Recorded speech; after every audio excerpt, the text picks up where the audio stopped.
luck has left me standing so tall. Dun, dun, gold, gold. Oh, yeah. Always believe there we in go. your soul. There we go, yeah. You've got the power to know. You're indestructible. Always believe in. Cause you gold. Go! I'm glad that you're bound to return. There's nothing I could have learned. You're indestructible. Always believe in. That fucking song, and I'm not making that up, the lyrics go. Sorry for the chairs that are worn. These are my salad days. What the fuck was Spandau Ballet thinking? I don't know. He's probably on a lot of cocaine. Oh, like I fucking should be for doing this bullshit podcast. That's funny. That reminds me of, you ever listen to Rammstein? Much of Oh, Rammstein? yeah, Du Hast. There's, not Du Hast. Stripped. Yes, Yeah, yes. I think this is one of my favorite lyrics ever. Yeah. I'm going to read some Do to it, man. you Do it. because it's just brilliant. Yeah, do it. Come with me Into the trees. We'll lay on the grass and let hours pass. Take my hand. Come back to the land. Let's get away. Just for one day. Let me see you stripped. It's brilliant. It's the best. Any German band doing a song in English It's just brilliant in general. and just with that filthy German accent as well. Rammstein are awesome, though. Yeah, Man. you know, funny story about Rammstein. Actually, when I was in high school, I think it was like year. Yeah, it must have been like year 8 or year 9 or year 9 or something like that. We had to choose a language to study, and You chose German. well, I chose German not because of Rammstein. I never heard of Rammstein. I wasn't really into like heaps heavy music back then. There was just some girl that I had a crush on. As you do. Yep. So you learned German for porn. Yes, yeah, and I thought my plan was okay. You know, I'd studied like Japanese. I didn't really care about it. Sorry, Jace. I mostly studied Japanese for the similar sort of reason. But anyway, continue. So, you know, my plan, I don't know why this worked. Like, you know, the 14-year-old, like, horny kid's mind is, oh, yeah, you know, there's this girl, I've never ever spoken to her, but I'm going to just, you know, just choose German, sit next to her, and I'm just going to impress her, and then that's it. Like, I saw it. She was so hot. She was, like, really popular kid. Anyway, I go there, like, I sit next to her, it's like the first day of class or something like that, and she's like, who the fuck are you? It didn't go so well. I was like, fuck, now I've like committed to 2 years of German. I was like, I'm an Indian kid from Cherrybrook that's now stuck in German. How has this happened? Anyway, ended up being such a great decision because I actually didn't care about her anymore after that. I actually became good at it. Yeah, fuck that bitch. Yeah. And I ended up learning German. I eventually, on the back of that, lived in Germany on school exchange, and I had this host family there. I've been there 7 times now. I actually still speak German. I practice it as much as I can. Not bad for an Indian kid from Cherry. Yeah, not so man. bad, huh? Not so bad. Yeah. Jesus Christ. But yeah, German. It's so weird. People they don't assume, or it's just really weird when they know that I can speak German, and it was literally because I had this crush on this girl. And then from that, you know, like and Rammstein was great because I would listen to the lyrics in German, and translate them. And the funny thing is, the songs are tough, right? Like even Du Hast, tough song, right? But when you actually listen to the lyrics, They're quite simple. they're like weird love songs. Like Du Hast, like it's literally you have. You've questioned me, and I have not replied. That's the song. I always like their self-titled song that goes Rammstein. Yeah. Rammstein. I love fucking Rammstein. I think my favorite Rammstein song is called Zwitter, which is like hermaphrodite, and it's about this guy that like is in love with himself and wants to fuck himself like constantly, right? Yeah. It's a great, and it's like this dirty Euro trash. It's like I fucking love Rammstein. They're so amazing. Zwitter, yeah. Hey, you know what? We should introduce this Indian from Cherrybrook. Please. Let's do it. This is Invert the Why, the only podcast sponsored by their mother and the only podcast that is powered by the love of fairy bread and waffles, and we can't fucking make our mind up. This is episode Stardate log 12.1.5, and the USS fucking Invert the Why's gone on to another Class M planet of fucking bullshit and retrodom and fucking God knows what else. And we got a very special guest. He might be an Indian from Cherrybrook, but we got Nuka Neel here. What's up? Like fucking Fallout, Nuka fucking Neel. That's what I thought of. Thanks for the introduction, Mr. Alex Jones. Interdimensional aliens have come. Yeah, I thought so. Well, you know, some days I do rant quite a bit, but it's because of the fucking coffee. You saw Yeah. how much coffee I'm drinking. Yeah, these days. that's a big cup. I can do it. I can You do can it. definitely feed a whole defined- family of four in Yeah. somewhere. Nervous Nath defined it as a cauldron. Yeah, he said it was a cauldron. He says you're drinking Yeah. a cauldron. Yeah. But I don't give a fuck. Like, Sex cauldron. I thought they shut that place down. not with me, mate. You know your story about the girl you tried to impress? Yeah. I tried to I do thought you were about that. to say impregnate. I was like, No. it definitely didn't get to that stage. That's Yeah. another fucking level. Yeah. But I tried many a times to impress a girl, and I just go up and go, I think you're fucking tops, and Yeah. do you want to go to the blue light disco with me? You know what they'd say? Shut up, nerd. Well, Yeah. fuck you now. Who am I with my podcast and my podcast t-shirt? And don't tell me I'm clipping the audio, you fuck. Because you just blew my eardrums out. You Well, know. don't fucking wear those headphones like you some. Well, I'll tell you, you should be doing that. Fucking Pottery Pete, but he's nowhere to be fucking Pottery seen. Pete. Wow. Yeah, he might show up. Who knows? He's all over the shop. Oh, who cares? We don't need him anymore. Look at this. He's very proud of himself. He made $50 on his pottery last Oh, week. did he? Did he? Did he? What did he sell? I don't know, random trinkets. Oh, that's what you do. He lives in the mountains, right? He lives just down the road. Yeah, he's Yeah. just down the road. He pops in from time to time. You know what he said to us? This is no bullshit, Nuka Neel. He says to us, I will do your audio for you.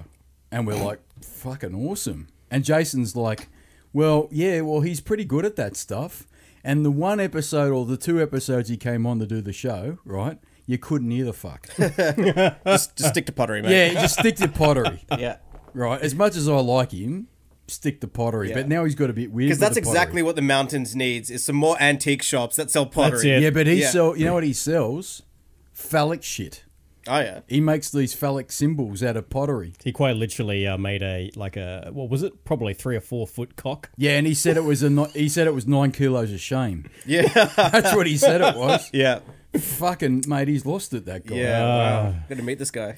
Well, you won't because he's a suppressive personality like Yeah, Pedro. of He's course. he's a comic book character that's just disappeared in the fucking ether. Who knows where he is? Yeah. And I don't fucking care. We don't need him anymore because we've got our own audio. Because That's it. Jason Relaxation, who's joined with me as always on this bullshit fucking podcast, episode 12.1.5, Stardate log fucking whatever it is. He won't let me number the episodes, and I don't forgive, and I don't fucking forget. And now my life's very confusing. And when it goes up on Spotify, I'm like, what fucking episode is it? Oh, it's Yeah. episode fucking 20 now. Oh, fuck, that would be nice to know what it is. But I don't know what it is. And you know what?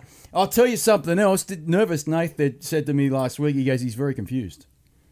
He didn't say it on the podcast. He says he's very confused because he's out of whack as well. Because he goes, well, I rely on me telling him what episode number it is, but you won't let me do it anymore, you fuck. Do you have some kind of weird issues with numbering? No, or no. this? The reason because we record multiple episodes on the one day instead of people No, listening we don't. to. We've got a live studio audience. We did. Fuck. We have had a live studio We audience have before. like Good Times. Remember Yeah. Good Times? No. You'll be too young. They used to have this show called Good Times, and you go, Good Times, yeah, yeah, Good Times, 'cause I sure need one. Good Times, yeah, yeah. And then they'd do the show, and they go, filmed in front of a live studio audience. Well, most of the sitcoms were. Yeah, but they'd have the fake clapping. Oh, yeah. And then just the hard cut. Yeah, the hard cut. Yeah, the hard. Yeah, yeah. The hard cut. Woo, woo. It's like Kramer would come in. Yeah, Yeah, Kramer. Yeah. But they never did that in The Simpsons, did they? Nah. I know you're a fucking Simpsons Of course, fan. yeah. Well, I'll get your opinion on a couple of things. Please. Your thoughts on Simpsons now? To be honest, Do you still watch it? No. I've been told apparently some of the newer ones are okay, but I hate to be like everyone says this. I know this is real cliched thing, Yeah. but I stopped caring probably after maybe season 14.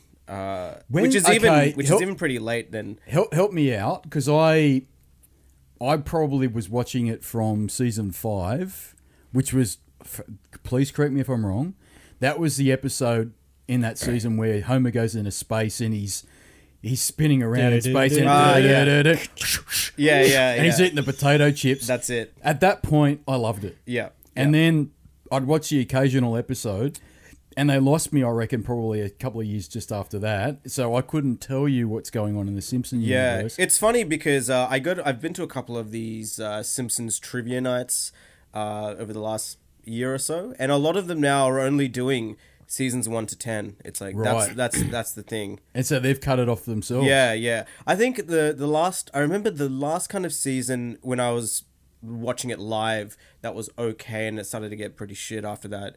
Was, I think, 14. There was this like Harry Potter episode they did, and I remember I was hugely into Harry Potter. Yep. And it was pretty disappointing. I remember the episode was pretty shit, and then after that, no good. So what are they up to now? They started in 89. No, they're still going. So they would be up to season 30. Technically, Bart Simpson's my age. He was born in 1981. Jesus fucking Christ. Yeah. Actually, I've got I think you might like this. I had a list of Simpsons trivia team names that I came up with. Jesus Christ. Yeah. Hit us with it.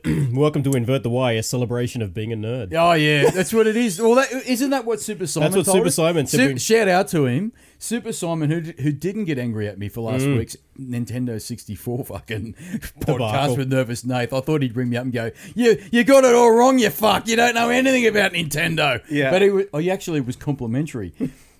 But he said we need to reinvent ourselves and call ourselves a celebration of nerddom. Yeah, so not just about video games and all that stuff. You can be a nerd about, we did a podcast on Formula One. Where I'm a massive nerd on that. And now we're nerding out on fucking Simpsons. But I can't really say I am a nerd on Simpsons because for some reason my experience with Simpsons was I loved it in, 91, 92, which is seasons 7, 8, 9, roughly, and then the wheels fell off, in my opinion, and I couldn't even tell you anything about it today, other than they still roll with it. They're still doing. I think what it is, my theory on this, and a lot of TV shows like that have just been around, is that to be a standout at the time, you have to be creative. You know, they had some really amazing writers then. You know, around that time, Conan O'Brien, I was writing for them. Yeah, a lot of the SNL writers were writing for them. So they're funny people, right? And because at that time it's still relatively newish, you have to be creative, right? And like Homer, right? The character of Homer, he's this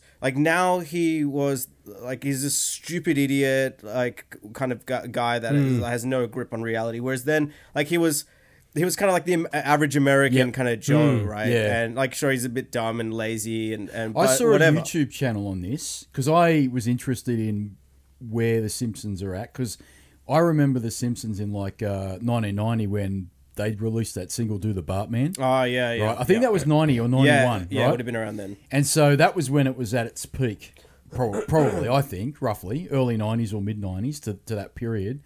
And there was a guy on YouTube, I couldn't even tell you the YouTube channel.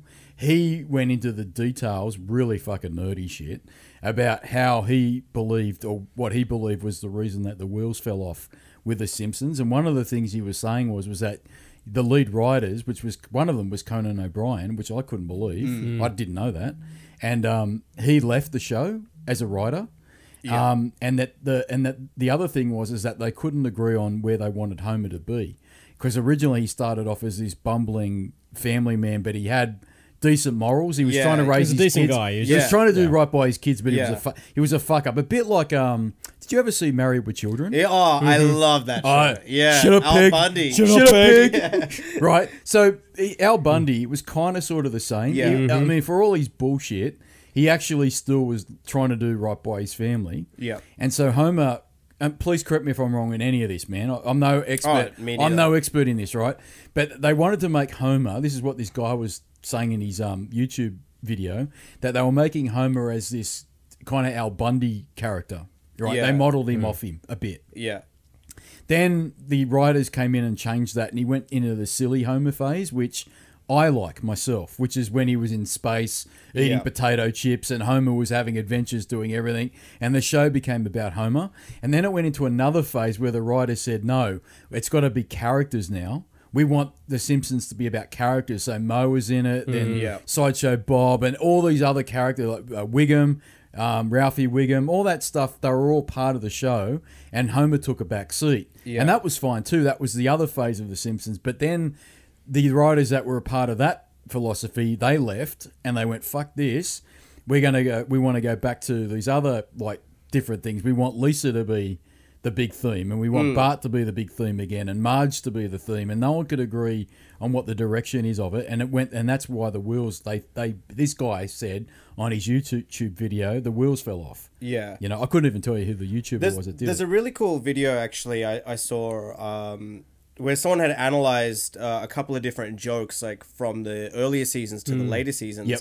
And one of them, I believe it's the episode when Bart sells his soul. Maybe Simon can correct me if I'm wrong here.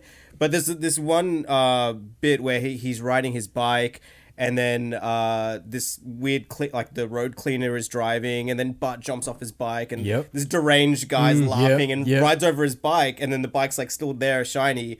And then then it falls apart, and he drives down, and he falls into some like pit. Yep. And it's just like in that 1 10-second thing, there's like three or four different jokes. Right? I reckon this is the same fucking video. Yeah, this might have been it. Because they showed the bit where Bart's riding on the bike. Yeah. And 3 or 4 things come at you really, really quickly, and then he says in this video, if it's the one I'm thinking of. Later episodes, it was so it was one thing, and they dragged it out. It was a cheap joke. It was a cheap joke, and then they used that cheap joke and they dragged it out. They flogged the shit out. of it. They flogged the shit out of it. Whereas in the early seasons, that one skit would have 3 or 4 things hitting at you really, really quickly, and you'd be like, you couldn't keep up with it. Yeah. But then they showed the same. They actually repeated the same shit later on in later episodes, like Bart riding his bike, falling off his bike, but that one joke would be repeated. Yeah, like constantly, and that's why this guy in this video was saying this is why the wheels have fallen off, because the original seasons or series, they had multiple jokes coming at you left, right, and center, and you couldn't even work it out. Yeah. And you'd have to watch the Simpsons episodes a couple of times, and you'd still get something out of it. Yeah, exactly. The new ones. You watch it once and you're done. Yeah, exactly. And that's what this guy was saying in this video. See, it takes a lot more effort to write jokes like that, you know? Yes. Like, it takes a lot of rewrites. Yep. It takes a lot of intelligent people to... I'm not saying that writers now are unintelligent, but it's like now, we're just going for the catchphrases and the cheap type of humor and the goofy, like the fart joke and the whatever. Let me throw something at you. Please. And correct me if I'm wrong. Is it because they're worried about offending people and it's politically correct? I think it may, like, possibly. I think it's less because of that. Because I mean, that joke, the bike joke, that's not offensive, really. Just laziness, but simplicity. I think it's like, okay, we know that The Simpsons is popular now. Yep. So let's put less effort. Let's not worry about the rewrites and thinking very carefully about these jokes. Let's just write them, burn them, and churn them. It's a cash cow. We don't have to do a lot. We still make money. Yeah, I reckon this is the same video, dude. I think it's very similar. Yeah, I think it might have been actually. Yeah. If there's a Simpsons video on YouTube, Neil's probably seen it. This guy was this guy was a nerd, but he was a really detailed nerd. Yeah. And he was saying, check out the difference between season 5 compared to season 13 or 15, whatever it was. And it's astounding. And I never realised, but he had the same... And I didn't know they recycled jokes either. But they showed the same scene of Bart on the bike and the difference between then and now. And it was like, holy shit, that's the problem. Yeah. And then he was explaining behind the scenes Conan O'Brien had left and he didn't come back. And a lot of the writers didn't want to be part of it. And I never knew that a lot of the Saturday Night Live crew were part of it. And I was like, holy shit, that's why the thing was so successful. Yeah, exactly. Saturday Night Live, especially back then in the 90s, was brilliant, it was awesome. Brilliant. But it's one of these, like, I guess a lot of shows fall victim to this where, if you try to stretch it a little bit and it starts to go down in quality. I remember, on a side note, there was a really cool example of The Office, like the British one versus the US. Yeah, I've where talked about two this. seasons, right? Brilliant. Yep. That's why that's one of my favorite shows ever because they didn't stretch it out unnecessarily. Yep. It was like This is the English version? Yeah, yeah. Well, see, this is the thing. A very good friend of mine who's English, he always says this about the difference between English shows and American shows is the English know when to stop it. Yep. The Americans don't. They keep it going. They keep it going. Again, and they it's a cash cow. They flog the dead horse, Yeah, right? exactly. Now, sometimes it works. Like, I can be a real nerd here, and I can say Star Trek The Next Generation, right, which is one of my favourite sci-fi shows, got better at the end of the show. They did 7 seasons, and by the 7th season when they finished it up, I was kind of like, I want more. But his theory, this guy's theory, this friend of mine, he's saying, well, that's what you want. You want to end on a high and go, you know what, I want another season, but you're not going to get it. And the English are really good at it, but the Americans can't get their head around it. They want to keep flogging the dead horse. But by modern standards, 7 seasons is not a lot. There are a lot of shows on air at the moment that are in the season 18, season 20. Yeah, but I guess series like sci-fi or any HBO series or AMC series, I believe they max it out at 7 seasons and they won't go beyond that. What happened to Walking Dead though? Well, fuck, they should have killed that. Have you watched Walking Dead? No, I never really got into that. It kills me. It's horrible. It's bad. Once they got to Terminus, that was it for me. Done. Yeah, but that's a really... you know what show was the worst at that? Was Lost. Do you remember? Oh, Lost? yeah. They killed that show. That was the writer's strike, I remember at that time. But I was a very late bloomer to Lost, and I didn't know about it. And I kept hearing over and over and over Probably again... from me. No, not from you, but a lot of people about Lost. And I'm like, fucking hell. And so anyway, a friend of mine, our mutual friend that I'm talking about, the Englishman... who's got a Cockney accent. He doesn't. He'll lose his mind if he ever hears it. He doesn't. He said, yeah, you should watch The Lost, but just be prepared that by season 3, I think it is, it or goes 4, off the rails. it's off the rails. Just goes and so crazy. they had it on Netflix. I think it was Netflix. Oh, did they? Yeah, they did. I think. And I was watching it. And season 2, I loved it because you know when they found the guy in the cave that had the computer, and he had to press the button every 24 hours or whatever it was. Yeah. I'm like, this is fucking weird, but I kind of like it. Yeah. And at that point, they had me hook, line, and sinker. But then something happened, and it went off the rails, and I'm like, what the fuck's all this shit? And Like, it went to some crazy monster territory. What is this? You know, and the way they ended it didn't really make sense either. Yeah. I don't think they knew what to do with it. Yeah, there's a really funny joke Gervais, I remember, made at the Golden Globes one time about Lost, and he said the premise was something like, oh, if you haven't watched the crazy ending of Lost, just basically the fat one ate them all. Yeah, that's right. The fat one, the fat guy. Yeah. No, I did. Look, I really will defend Lost up until about season 3, I think it is. And even season 3 was okay. But when that guy was in the cave and he was pressing the button on the computer, I knew it was shit. But something was intriguing about it. Sure. And I'm like, you know what? It was creative. I fucking couldn't stop watching it. It was I'll be honest. mysterious. It was very mysterious. Yeah. And they never really answered a lot of the questions, and then it just got crazy. No, I don't think they knew what to do with it. Yeah. I think they, at some point around season 3 or 4, they deviated from the original source material. And that, to me, the source material was when that guy was in the cave and he was pressing the button to prevent the world. He said, if I don't press the button, the world's going to end or some bullshit, right? And so they deviated, and that was intriguing. You went, hang on, you're in a cave with a fucking Apple IIe, you fuck. Yeah. You know what I mean? Like, it was an old clunky Apple IIe. What the fuck are you doing with that, you know? Yeah. But he was convinced, if I don't press the button in 24 hours, something bad's going to happen. Yeah. And then that was the source material. And then they didn't press the button. Spoilers. And then something happened that was weird and wasn't well explained.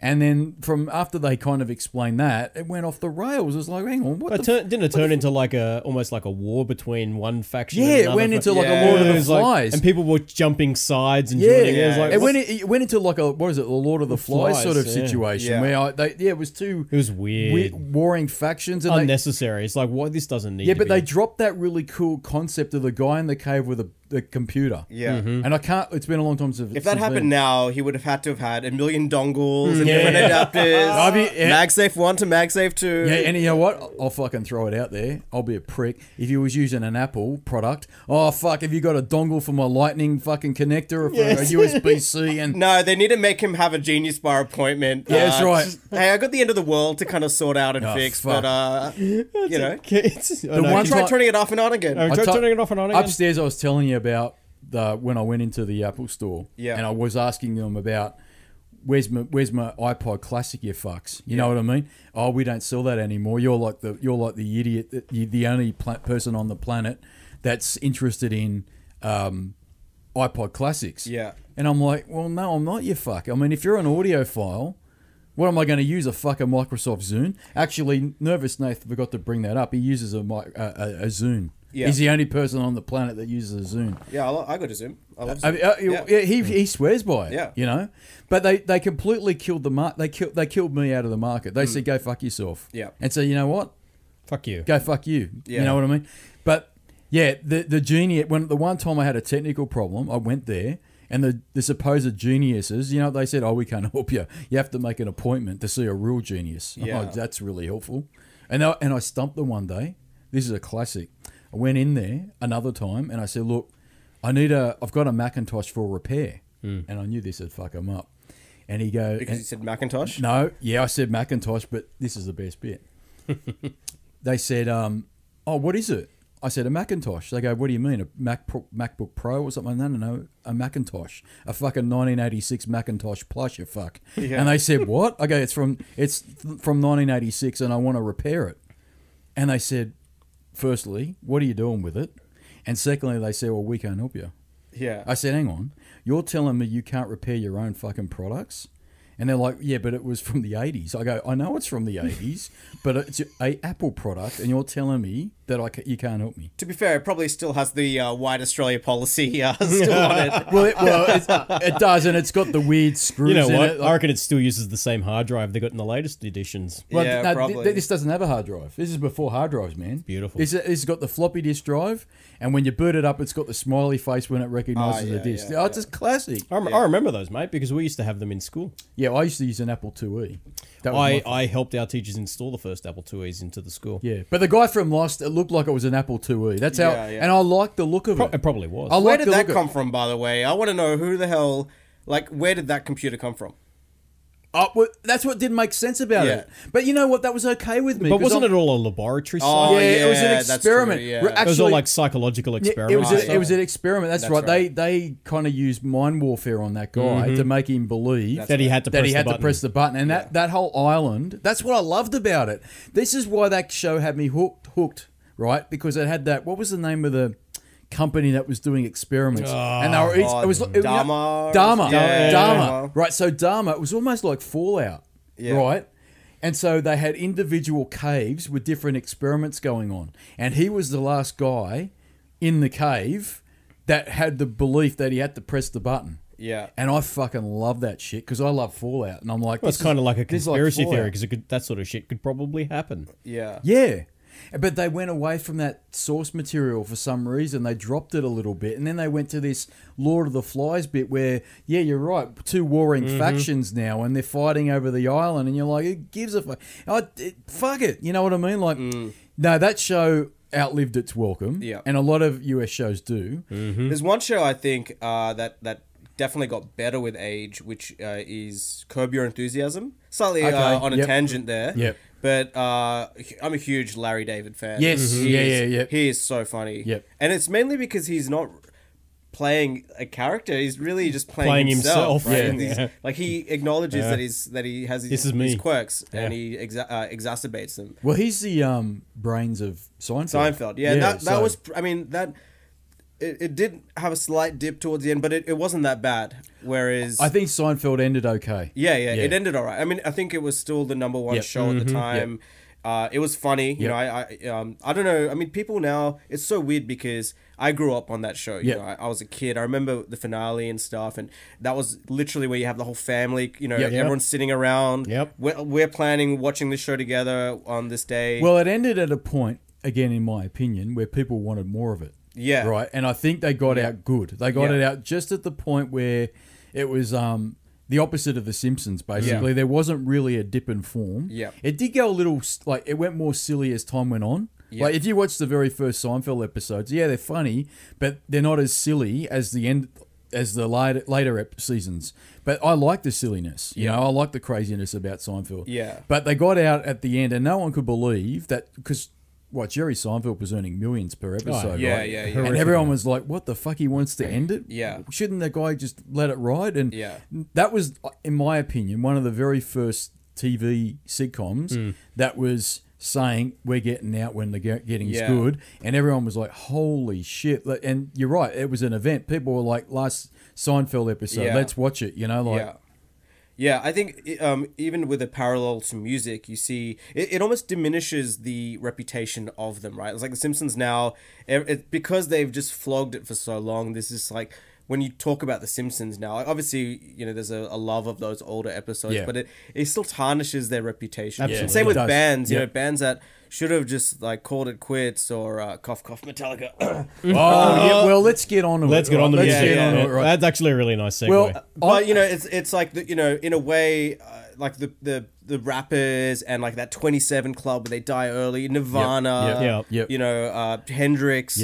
There's this, you know, they kind of almost all got out at their peak, right?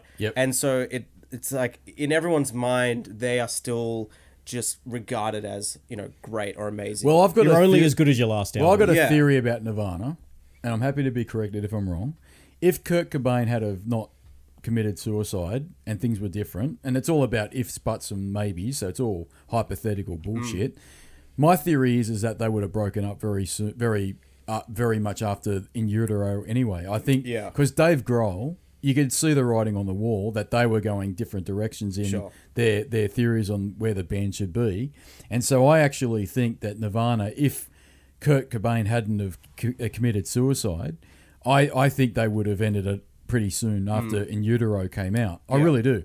And that's why the Foo Fighters are really quite different from Nirvana. They're not really an imitation of Nirvana, I don't think. The first album, maybe, the self-titled album, in parts, was, but really it's not. It's very, very different. But here's a question, though. If Nirvana, let's say Kurt Cobain was still alive, and they did stay together, and then they released all these albums and stuff, would you have still, the way that you feel about them now, would that still be the same if they released all this? I'm going to get hate mail for this, and I'm happy to be corrected.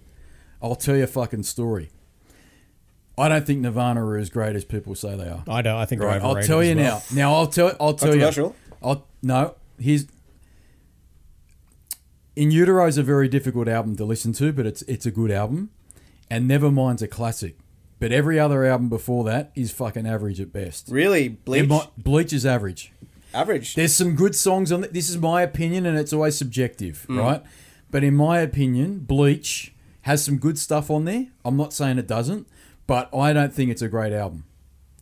Fair enough. All right. Now, here's where I say what I say. Because in 1990, I want to say it's 93, I went to Big Day Out. Saw them live. And I saw Nirvana live. And they were good, but I'll tell you, there were a lot of bands that were a lot better than them. I'm going to fucking throw another big one at you, right? Nirvana I saw, and I went, yep, that's cool, Nirvana. But you didn't know what was going to happen. That was, you know, at that time, you didn't know that Nirvana were going to be this thing that they became.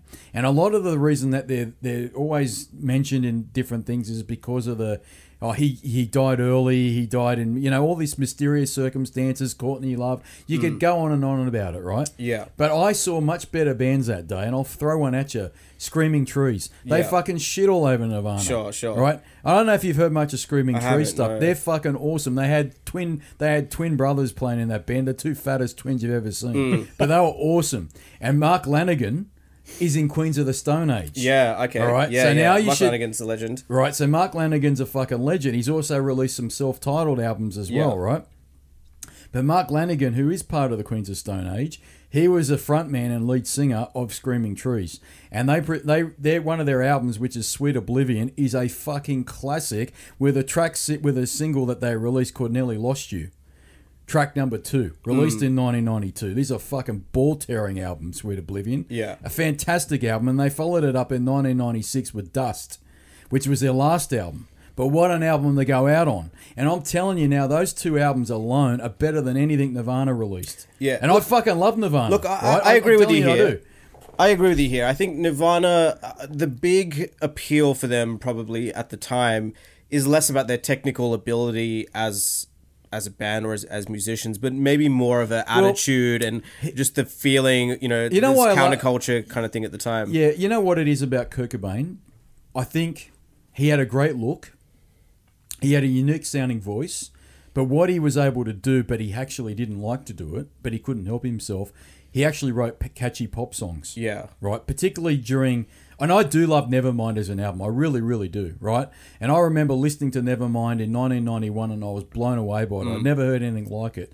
But if you really, really listen to that album, that's a very almost poppy, catchy, Beatle-esque album. Sure. And Butch Vig, who was the producer of that album, who was also part of Garbage, he was a drummer in Garbage, right? He would say in later interviews and stuff that he did, and documentaries that he did, that Kurt Cobain was obsessed by John Lennon and the Beatles. Yeah. And so whenever he was in the recording studio, he'd say, "Oh, but I think you should try this, Kurt. It'd sound better if you do this or you do that." And he would say, "No, I don't want to do it. Don't want to do it that way." And he'd say, "Yeah, but John Lennon did that," and he'd fucking change his mind and do it. So he couldn't help himself. He loved to write catchy, poppy songs, right? And In Bloom is an example of that, right? Sure, yeah. But he was a master, Kurt Cobain, in my opinion, of melding that sound, that poppy, catchy, Beatle-esque sound, with the grunge movement and the alternative sound of that time. You know what I mean? Oh yeah, that's why I think they were so successful. And I agree with that. I mean, the irony as well is that Nirvana now is like a brand, right? That's because I think of what happened. Yeah, of course. Right. Yeah. I think if they it's all ifs, buts, and maybes, and what's happened. But what I believe is that, and you know why I say that? Because Pearl Jam is technically still around, and Eddie Vedder's still around, but they don't get anywhere near the love that fucking Nirvana does. Yeah. And that's because Kurt Cobain died. Yeah. Right? And if he didn't die, I don't think they would be as recognisable as they are today. I agree, yeah. There are so many other classic Seattle-sounding or grunge-sounding bands, and Screaming Trees is one of them, who are tragically underrated, in my opinion. Screaming Trees, if you go and listen now on Spotify or whatever it is, Sweet Oblivion, which is their I think it's their second studio album. They did a lot of albums or EPs before that, but that album is amazing, right? It really, really is, and I believe it's better than any album that Nirvana did. Yeah. But that's subjective. That's in the eye of the beholder, isn't it? That's what's great about music. I'll tell you what I love about Bleach, though, the most, and, About a Girl? About a Girl is a great track. Yeah, it's a great track, yeah. I think as well, from my perspective, it's the drums that were amazing on that. Yes. They just the way he wrote the parts, they're really interesting, really... So that was before Dave Grohl came on the board, wasn't it? No, that was Dave Grohl. Dave Grohl. Yeah, pretty sure that was Dave Grohl. I'm trying to think because I know. Should we pull it up? Pull it up, Google it, because before we go too deep into that rabbit hole, I'm pretty sure. Yeah, I was because Dave Grohl definitely was on Nevermind, 100%. Yeah. I just didn't know when whether Bleach may have been the first studio album that Dave Grohl did, because what was the name of the drummer before Dave Grohl? Can you remember? No, I can't. Yeah, we need to Google this because I don't want to go too far down the rabbit hole. Yeah. Bleach, 1998. Chad Channing was the first drummer for Nirvana, and I don't know, was he... There you go. People ask who was the drummer on Bleach. Yeah, go down there. He's fucking hopeless with his shit, by the way. It's just slow. Okay, it was Dave Grohl. No. It says Chad there. He's actually being inducted in the Rock and Roll Hall of Fame, Chad Channing. Yeah, right, okay. Which is fair enough because people don't give that guy enough credit because he was very much the Nirvana band member right up until the Nevermind. There you go. So he talks about Bleach there. So. Okay, so Chad Channing. Okay, I was right. Yeah. So Chad Channing was the drummer in Bleach. And then after that, he left. I can't remember the circumstances of his leaving. I think he might have been sacked. But then Dave Grohl came on for Nevermind, and you can see the or hear the difference. Yeah, definitely. Right, and it became more poppy. Yeah. And that's okay. I like it. Right. Yeah. And that brought out again. This is all my bullshit. I'm pulling shit out of my ass, man. I'm not a musician. I just love it. See, right? I just want to point out though, this is the best thing about music is that it's subjective. It is subjective, right? And that's cool. I think that's a good thing. Yeah. My opinion is, and I'll listen to yours in a sec. Bleach was very much Nirvana as they were formed, and Chad Channing. That's why I thought it was Chad Channing, because it's very different sounding Bleach. And then when he left, Dave Grohl came in, and Dave Grohl, by nature, wants to make things sound more poppy. And that's not bad. It's just the way it's it is, just the way right? it works. And that's Foo Fighters all over, right? Yeah. And Kurt Cobain had that in him, in his DNA, because he was a massive Beatles fan. Huge. Documented that he was a Beatles fan. And he idolised John Lennon, right? And so I think that brought it out in him. And that's what came out on that record, right? And so that's why those two records sound very different. And that's why I love Nevermind more than anything. Yeah. But then when In Utero came out in 1993 4, that's a really different... I don't know what the fuck happened there. I think that was a band in despair, because that was a brutal album. But I still like it. But Bleach is so different. Very different, yeah. And that's why I thought it was a lot Chad Channing. darker, definitely a lot darker. It is darker, yes. Very, very cool. Yeah, it is. I still like it. Don't get me wrong. I mean, About a Girl is a great track off that album. I really, really like it. And I really like Nirvana. I really do, right? And I think Kurt Cobain, if we want to start talking about underrated guitarists and all that sort of stuff, I think Kurt Cobain's an underrated vocalist, in my humblest opinions. You know what I mean? Because he did set the path for the rest of the 90s in terms of a lot of that type of style of singing as well. But I think people bettered him. Yeah. I'm going to throw one at you now. Lane Staley. Oh, yeah, okay. Lane Staley from Alice in Chains is a fucking awesome singer. Yeah. And what I love about Alice in Chains, one of my favourite bands of all time, is the combination of him with Jerry Cantrell, who's an extremely underrated vocalist. Jerry Cantrell, on his solo albums, Boggy Depot... Most people only think of him as a guitarist, Well, right? Boggy Depot came out in 1998, and you're right, up until that point, people associated him as being a guitarist in Alice in Chains as a backing vocalist to Lane Staley, which is a bit unfair, because he actually was more of a complimentary vocalist to Lane Staley in the later albums. It was all harmonies, right? Yeah, but then he released Boggy Depot in 1998. It's a great album. And that's a fucking awesome album. And you can really hear how awesome he is as a vocalist. And he's not your typical grunge-sounding vocalist like Lane Staley is. You know how Lane Staley's guttural? Yeah. And he's got the yell like, Yeah, yeah. No, he doesn't have that. Right, he's actually got more of a country and western twang. It's actually quite a country-sounding album. Well, he grew. His father was a big country and western fan. That makes sense. And so he grew up. This is Jerry Cantrell. Yeah. He grew up in a country and western loving family, and he was a big fan of country and western style music. Yeah. And so when he got into a band, his intention was not to actually play that type of music, but then he got dragged into it. I think Lane Staley kind of dragged him into it, which I think works perfectly. And that's why I love Alice in Chains. Yeah. The contrast between Jerry Cantrell and Lane Staley is fucking amazing. Plus, the lyrics that they wrote were mind-blowing. And Jerry Cantrell's riffs, mate. Fuck me. And he's an underrated guitarist. Yeah, definitely. He's an underrated guitarist. Yeah. You know, that's a combination that's rare as well. That's like Lennon and McCartney, man. Yeah. You know, Cantrell and Staley. You could easily throw that out, I think. You know, for sure, yeah. And that's why I prefer them over Nirvana. I'm being a prick, right? No, because I like Nirvana. I love Nirvana, right? And I probably got into Nirvana before I got into any other band.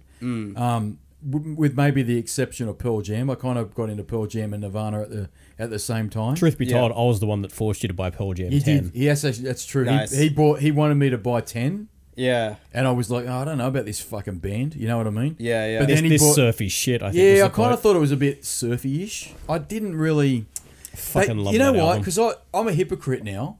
Because I actually preferred Nirvana because it was a little bit more edgier, right? Because Yeah. I'd heard Bleach. Because 10 came out in 1990. It came out before. Nevermind. Yep. People forget that. Yep. Yeah. Right? And so I was like, yeah, I think I prefer this Nirvana band better with Bleach, even though I wasn't a big fan of it. And then they brought out 10, and I only really liked, when I first listened to it, I only liked Even Flow and Alive. And the rest of it, I could take it or leave it. Right? Which is crazy because the rest Garden, of the album's mate. fucking awesome. Fuck me. Garden and Porch. Yeah. Great tracks of that album. What album was Corduroy on? That is Vitalogy. Yeah. That was released in 1994. That's such a great that's a song. crack. Like when that riff kicks in at the start, I just Corduroy get is shivers, fucking hey. awesome. And you Yeah. know what else is an awesome riff off that album? Tremor Christ. Yeah, yeah, yeah. Tremor Christ is an awesome track off that album. That's actually a really solid album. It in is, but I general. like Versus better because I'll Yeah. tell you why. It's one of the last songs off Versus. Second last song is "Drop the Leash." You remember that? That's a crash ball Yeah. terror. Drop the leash, drop the leash. Ah, get out of my fucking way. Drop the leash, drop the leash. Ah, get out of my fucking way. That is brilliant. And I Yeah. really, really liked Pearl Jam. People don't like Vitalogy. They don't like it. That's a great No, album. because they say it's too alternative for them. Oh, fuck But I off. liked Vitalogy. And let me tell you a little story. I'm sorry I'm dominating the chat. I'll let you fucking spit. I'm No, fucking go on. on a roll now. Because I'll tell you something. And we'll get to Metallica now. Because in 1996, that was the most tragic year of music for me. Let me tell you about 1996. 1996, we got No Code by Pearl Jam, That was a fucking shocking album. and that was not a good album. I listen to it now, and I don't mind it. But when I first listened to No Code by Pearl Jam in 1996, I almost cried. Right? I'm and telling this is you. back in the day, ladies and gentlemen, when you couldn't just listen to it on Spotify. No, it was Yeah. none of that you, shit. you would have forked out No. $30 and gone, fuck! No, I did. Yeah. I bought. Let me tell you, I bought the CD. Shout out to Sanity. Yeah, well, Still around? HMV. Sanity. Oh, yeah. Hey, actually, before JB Hi-Fi was around too, Yeah. you used to buy your CDs from Sanity. Yeah, Yeah, you're right. Sanity. But I bought that album day one, and it used to come with little cards in it. Like it used to have the little lyric cards on it. Yeah, yeah. And I was so excited getting this album, and I listened to it, and I was like, "What the fuck is this shit?" It had probably 2 or 3 songs at first glance that I liked. It had "Smile," and it had trying to think of the other track that it had on there. It's going to piss me off, but it had "Smile" on there, and there was another track that I dug at first listen. Right? Have you put it on there? Yep. Have you've hit the button? I have hit the button. Oh, this internet's got to fucking change. No, I did. This is Telstra, my friend. Oh, my The problem is the Wi-Fi is quite a ways away. pretty weak. Check out my network names. Haha, great. Invert the Y. That's pretty Invert the good. Wi-Fi. Invert the Wi-Fi. Oh, that's fucking pretty clever. Yeah. It'd be more clever if it fucking loaded Google up, but that's another fucking story. It'd be quick on my phone. Yeah. But yeah, I didn't like No Code at all. Yeah. It hurt me because I did like Vitalogy. A lot of people didn't like Vitalogy. I did. Yeah. Because I even love the weird shit at the end of Vitalogy. Hey Foxy Ham. What was it? Hey Foxy Ham Lima. After you Google that bullshit. I know it. Yeah. But there was a track listing called Hey Foxy. Yeah. Something Mama Lima. It was weird. It was just a fucking sample track. I even liked that on Vitalogy. Yeah. But No Code was a disappointment in 1996 for Pearl Jam. And 1996 also saw another fucking release that hurt me. And it was Load by Metallica. Oh, God. And this is why we're going to angle into Metallica now, Yeah. right? So many years later, I'll actually put my hand on my heart and say I don't mind Load now. Because I'm getting old and senile, and I Yeah. forget what I listen to. I think there's also, like, with that time, there's a kind of nostalgia when you kind of listen to those records, right? Well, you know, I'm going to get back even further with Metallica, and people are going to hate me, and I don't give a fuck anymore. I'm not in it for like popularity. Motor Breath old? Yeah, I'm Motorhead old. Like Lemmy old. I'm in the fucking grave. Oh, Motor Breath. Motor Breath. Isn't that The album. Yeah, there was like the Black Album, right? Yeah. This is what I'm talking about, the Black Album. Yeah, This is why I'm yeah. going to get hate for it. You know what I'm Yeah. about to say? I don't like it, right? Because that album, right, Lars Ulrich came out and said, yeah, man, if we didn't change our style, man, I'm telling you, man, we would have got hate for it. We had to change, man. Right? He did an interview. He's a very good right? businessman. And let's be honest. And I know it's not a bad album, but unfortunately for me I listened to Master of Puppets And Justice for All. and mate. Injustice for All, and I love Injustice for All. That was one of the first songs I learned on guitar. I Man, will Injustice for All. say, and I know people will disagree with me because people will say Ride the Lightning's better. Nah. People will say Kill 'Em All's better. People will say Master of Puppets is better, but I love Injustice All the most. I fucking love that album. Fair enough. Right? And then they released Load. People also like sticking nails into their eyelids. They do as well. They do, man. They do. Masturbating with cheese They graters. do. Yeah. Well, he's fuck likes doing that. He keeps bringing it up. I think secretly Yeah. gets the cheese grater Ford out of the Fairlane, kitchen. mate. Oh, Ford yeah. I know Fairlane. Ford Fairlane said that. I know. But what I'm saying, So there wasn't cheese in the scrambled egg you made me. There was no cheese in there at all. no. Oh, Jesus Christ! But what I'm saying is that Load was a big departure, even more than the Black album. And Black was quite a Right. large departure. And the Black album was a big departure, but it was okay. I think it won everybody over. It won the old fans over, and, Well, and it got made them some into new the main. fans. It got them into the And mainstream. it got them yeah. into the mainstream. And I'm going to say it now, they just became a hard rock album band. That's all they became. Yeah. And definitely not a metal band. at But this point. Load, what they were trying to do with Load, in my ears, pull me up if you disagree with me, please. Right? What I'm saying is with Load, they wanted to be an alternative album band. Yeah. That was more alternative music, in my opinion. I Sure. didn't understand it. Yeah. I'm listening to it and going, okay, with the Black album, you became a hard rock mainstream band, and there were some metal elements in that album, right? Which would, the casual listener would go, okay, I can listen to that.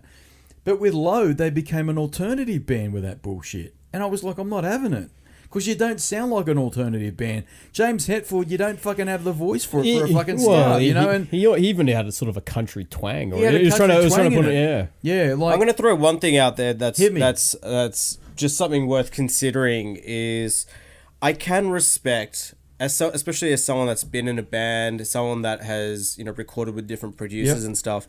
I can respect when a band does change their style, I right? can Because otherwise you're going to fall into that classic AC/DC trap where you're just like the Simpsons, you're recycling the same shit. Well, that was constantly, That right? was Lars Ulrich's argument. Yeah. He said, if we don't reinvent ourselves, we're Yeah. going to be boxed in. I think a band that and this could be controversial, but a band I think did this really well was Silverchair, right? And I know a lot of people get disappointed that they were kind of that grunge thing. when Well, they first actually, I'm going to kicked off. say, I'm going to agree. I will agree with you. Yeah, okay. Because I'll tell you why. I'm not a Silverchair fan, and the reason why I'm not is because I unfortunately hold grudges. And they had a shit gig at Big Day Out. They had a shit gig at Big Day Out. We'll talk about gigs in a minute. But my thing with Silverchair, and I get it, they were young, and they're talented. Well, they were talented, right? What I'm saying is, when they first came out with Tomorrow, they were ripping off every classic alternative Of course. grunge band. Yeah. Even the way he looked, right? But at the same time, they're in their teens, mate. Give them a break. But yeah, I know, right? But when they released later records or later albums, they made a big departure and they became their own band. Yeah, I think And I respect them. Diorama. Diorama, that yeah. was amazing. It was, yes. I still listen to that now, and my mind is blown. What's the song that goes, I'm watching you watch over me and I find the greatest view? Yeah, that was off Diorama. Okay, Yeah. that's the album that I respect Yeah. with Silverchair. And I'm Yeah. not going to say that I'm a Silverchair fan, but I respect them because they're talented. But I will respect that album because they became what they wanted to be. I think they dropped their. We want to. They were young kids, so they were influenced by so many bands, and that just radiated through way too much for my taste. Yeah. On their original record, which was Frog Stomp, but when they released Diorama, I could hear them, and I'm like, these guys are fucking cool. Yeah. But whatever happened to them? Well, they kind of they're officially kind of disbanded now. Yeah. I saw one of their last gigs like more than 10 years ago. I think in like 2006 or 2007. They played at the Enmore, and that was cool. Actually, fun story about Silverchair. I used Ben Gillies' cymbals that I think he recorded for. It might have been Diorama at a gig. Actually, one of the teachers that I had drum teachers. Yeah. Was from Newcastle, and he was his drum teacher. And the cool thing about Ben Gillies as well is that from a drum kind of nerd perspective, you know, we're talking about drum brand, earlier. He was using this brand called Lee Soprano drums, and it was very unheard of. Yeah.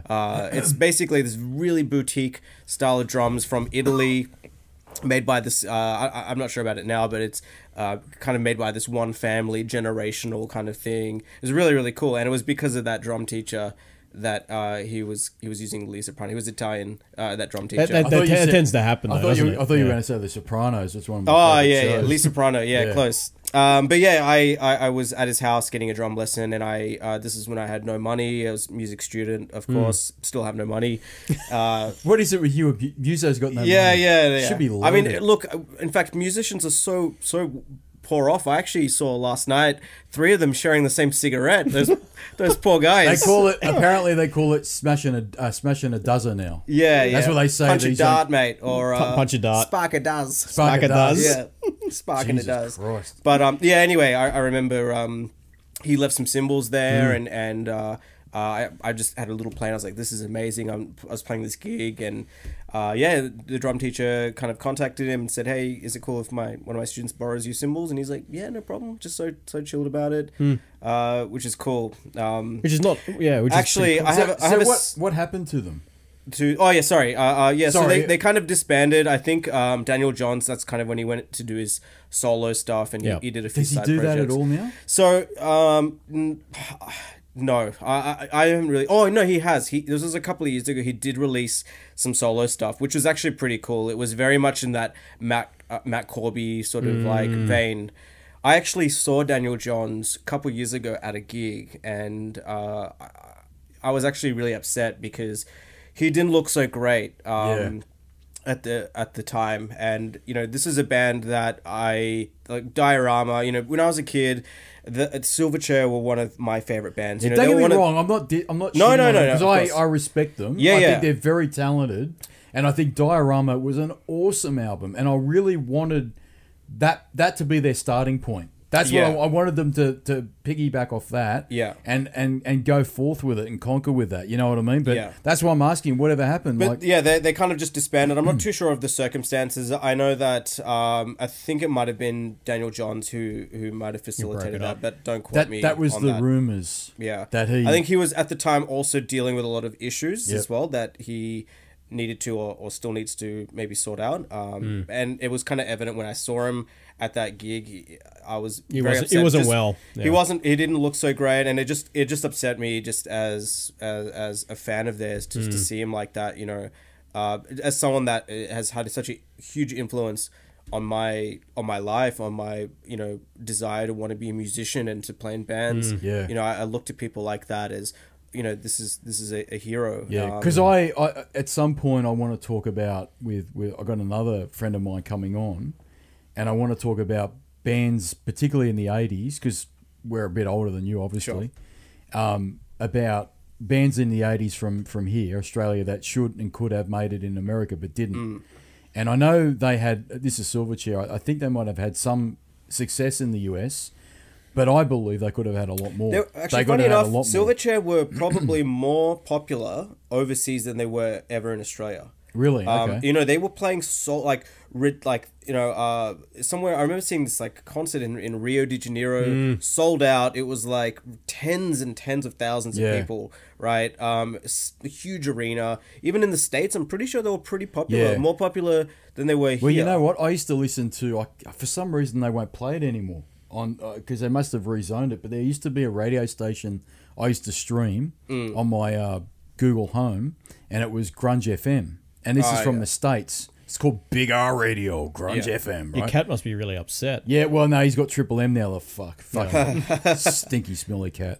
But the thing is that they always used to play Silverchair on there. Yeah, they'd play, is it Diana?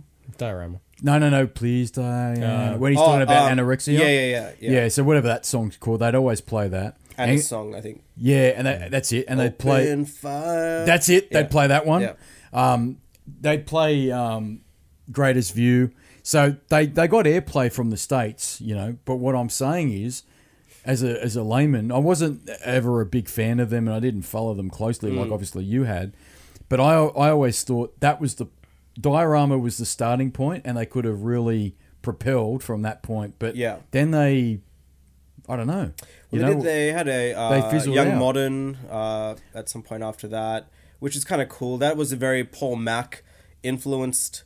People call him a bit of. I think he even made a joke of this. They kind of call him the Yoko Ono of Silverchair. Do you think that was the reason why they? I don't know. I mean, I don't know. I do like Paul Mac. I think he's cool because he was producing a lot of their stuff, and he was playing with Daniel Johns in the Dissociatives. And that stuff. That was the two of them, and he's really cool, and he does like a lot of stuff now, more electronic type of stuff.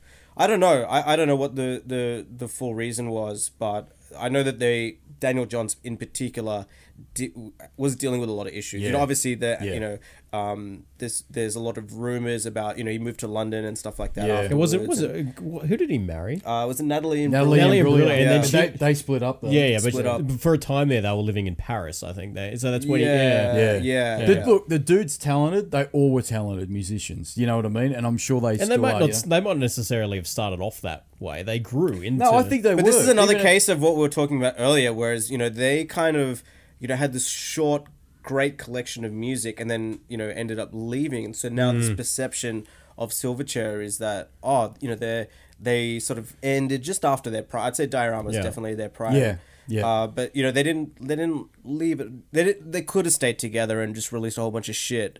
But I think they had. But when I look at Silverchair, and I don't know music like you know music, I look at it from a fan. You know it pretty well though, from what I can. Only because I'm a fucking nerd, right? Who's got an ever-decaying brain. And I'm sorry, folks, you don't get around today, you fucks. You fucking ingrates. Interdimensional aliens. Interdimensional aliens came and took the album because they're child molesters. Infowars.com. Making gay frog stomps. That's right. The problem with frog stomp was that it was introduced to water and the chemicals. And the frog on the cover was gay. And the frog was actually called Pepe. Pepe, and it was giving out the rabbit signal, and it was child molesting, and we have news here in Invert. I just want to give a shout out to Tristan Dowler. It's a good time for that. If you're listening, mate. No, we'll do that at the end. But what I'm saying is that I think they were always really talented guys, and from a layman's perspective, which is what I am, I think they could have had a lot more albums in them. And they really could have done a lot of great things. I'm sure they could have, because they were very talented. At that age, to come up with an album like Diorama with a song like The Greatest Few, that impressed the shit out of me. The first time I heard that, I went, you know what? Silverchair, you're fucking awesome. I'll tell you why you're awesome. You're doing what you want to do. You're not trying to...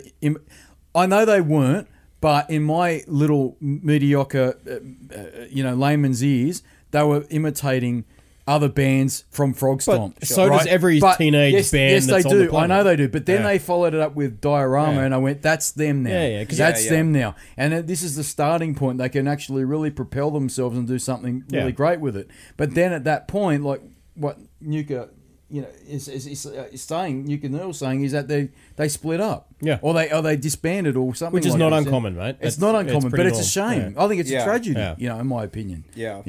I find a lot of bands, especially when you release something or you go on a big tour, that does add a lot of stress to the band. And, I've played in a band where we went on our, international tour and then broke up right after that. So many bands. There's a band recently, I won't name, friends of mine. They released an album. This is their first album. They've been playing for years together. Dropped the album. It was great, and then just immediately the stress of all of that caused them to sort of break up. And the reality is as well is that there is a lot of expectation that you place on yourself. Like, it's a fucked up industry in that kind of sense, is that you're also your worst critic. You get constantly everyone kind of criticizing you or judging you.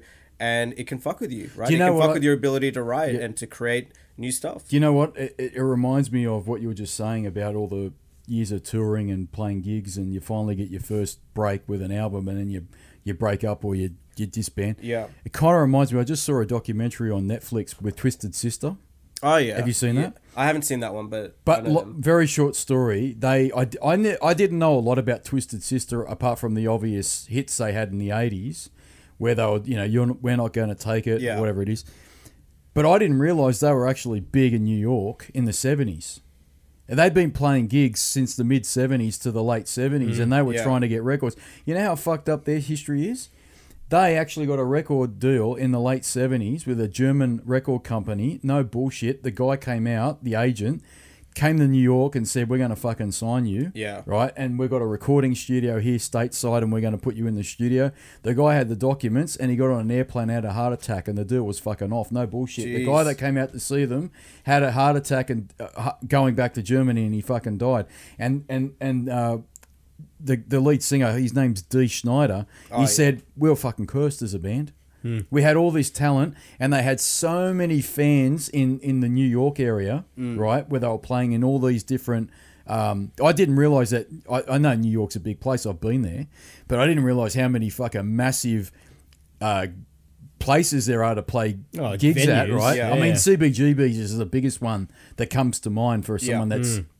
doesn't live there, but there are a lot of other places that were probably just as big as CBGB's, right? And Dee Schneider was saying, we were fucking cursed. And they actually thought the rest of their lives, that's all they were ever going to get was play gigs in New York. Yeah. And then they decided, fuck it. They actually got a little bit of hatred for it. They went to the UK to record their first record and start doing gigs in the UK. And they did... the Reading Festival, I think it was. It was the Reading Festival, which is a big deal. And you know what? People didn't really go over with them because they were dressed up as chicks, and they did. I think it was might have been not the Top of the Pops, but a very important Countdown Sounds. Oh, I think it was. We had Sounds in Australia as well, but it wasn't Countdown. There was a show in the UK called, I think it was Sounds, right? Yeah. And they did this show, and what they were told is you do a live set. Right, and apparently it goes nationwide. It was a big fucking deal, and they actually were trying to make it internationally, right, from New York. So kind of crazy, isn't it? Yeah. When you think about it. So they went all the way to the UK, did this gig, and the people in the crowd were not fucking digging them because they were dressed up in their gear. You know what I mean? They were dressed up as chicks. They were very glam before glam, right? Yeah. Twisted Sister. And Dee Schneider says, who's a very smart prick. Have you ever seen Dee Schneider talk? Yeah, absolutely. He was in the courtrooms defending. The devil music, because they got called out for having devil music. And he said, old chestnut. Yeah, remember that? Oh, man. And he said, hang on. And he went in the court and he was very, very articulate. Yeah. To be honest, you're not a legitimate musician unless you've been accused of working for the devil. But watch some videos on Dee Schneider, how fucking smart that guy is, because he actually ripped the courts to pieces in the 80s saying, yous are all fucking out of your minds because this is not devil music at all. But anyway, he was saying on this Netflix thingo that they went to the UK, they did this gig, right, and they weren't digging it. And so Dee Schneider, halfway through the gig, it's on live TV. I never knew any of this until I watched the show. He says to the band, stop, and the bass player and the drum player were just doing a little beat, and he says, I don't think any of you are digging us. I don't think any of you are feeling us. Is that because I'm wearing makeup and I look like a girl? And everyone's in the crowd like, what the fuck's with this prick? This is how smart Dee Schneider is. He says, what if I take off my makeup? Would that make any difference to you? I bet it does. So he got a hanky or something out of his pocket, and he wiped the makeup as best as he could off his face, and then they started playing again. They're playing some heavy, like Twisted Sister in the 70s were more of a metal band than they were in the 80s, right? And they were playing some like tunes, and then people started headbanging and getting into it, and he goes, I'm still not feeling it.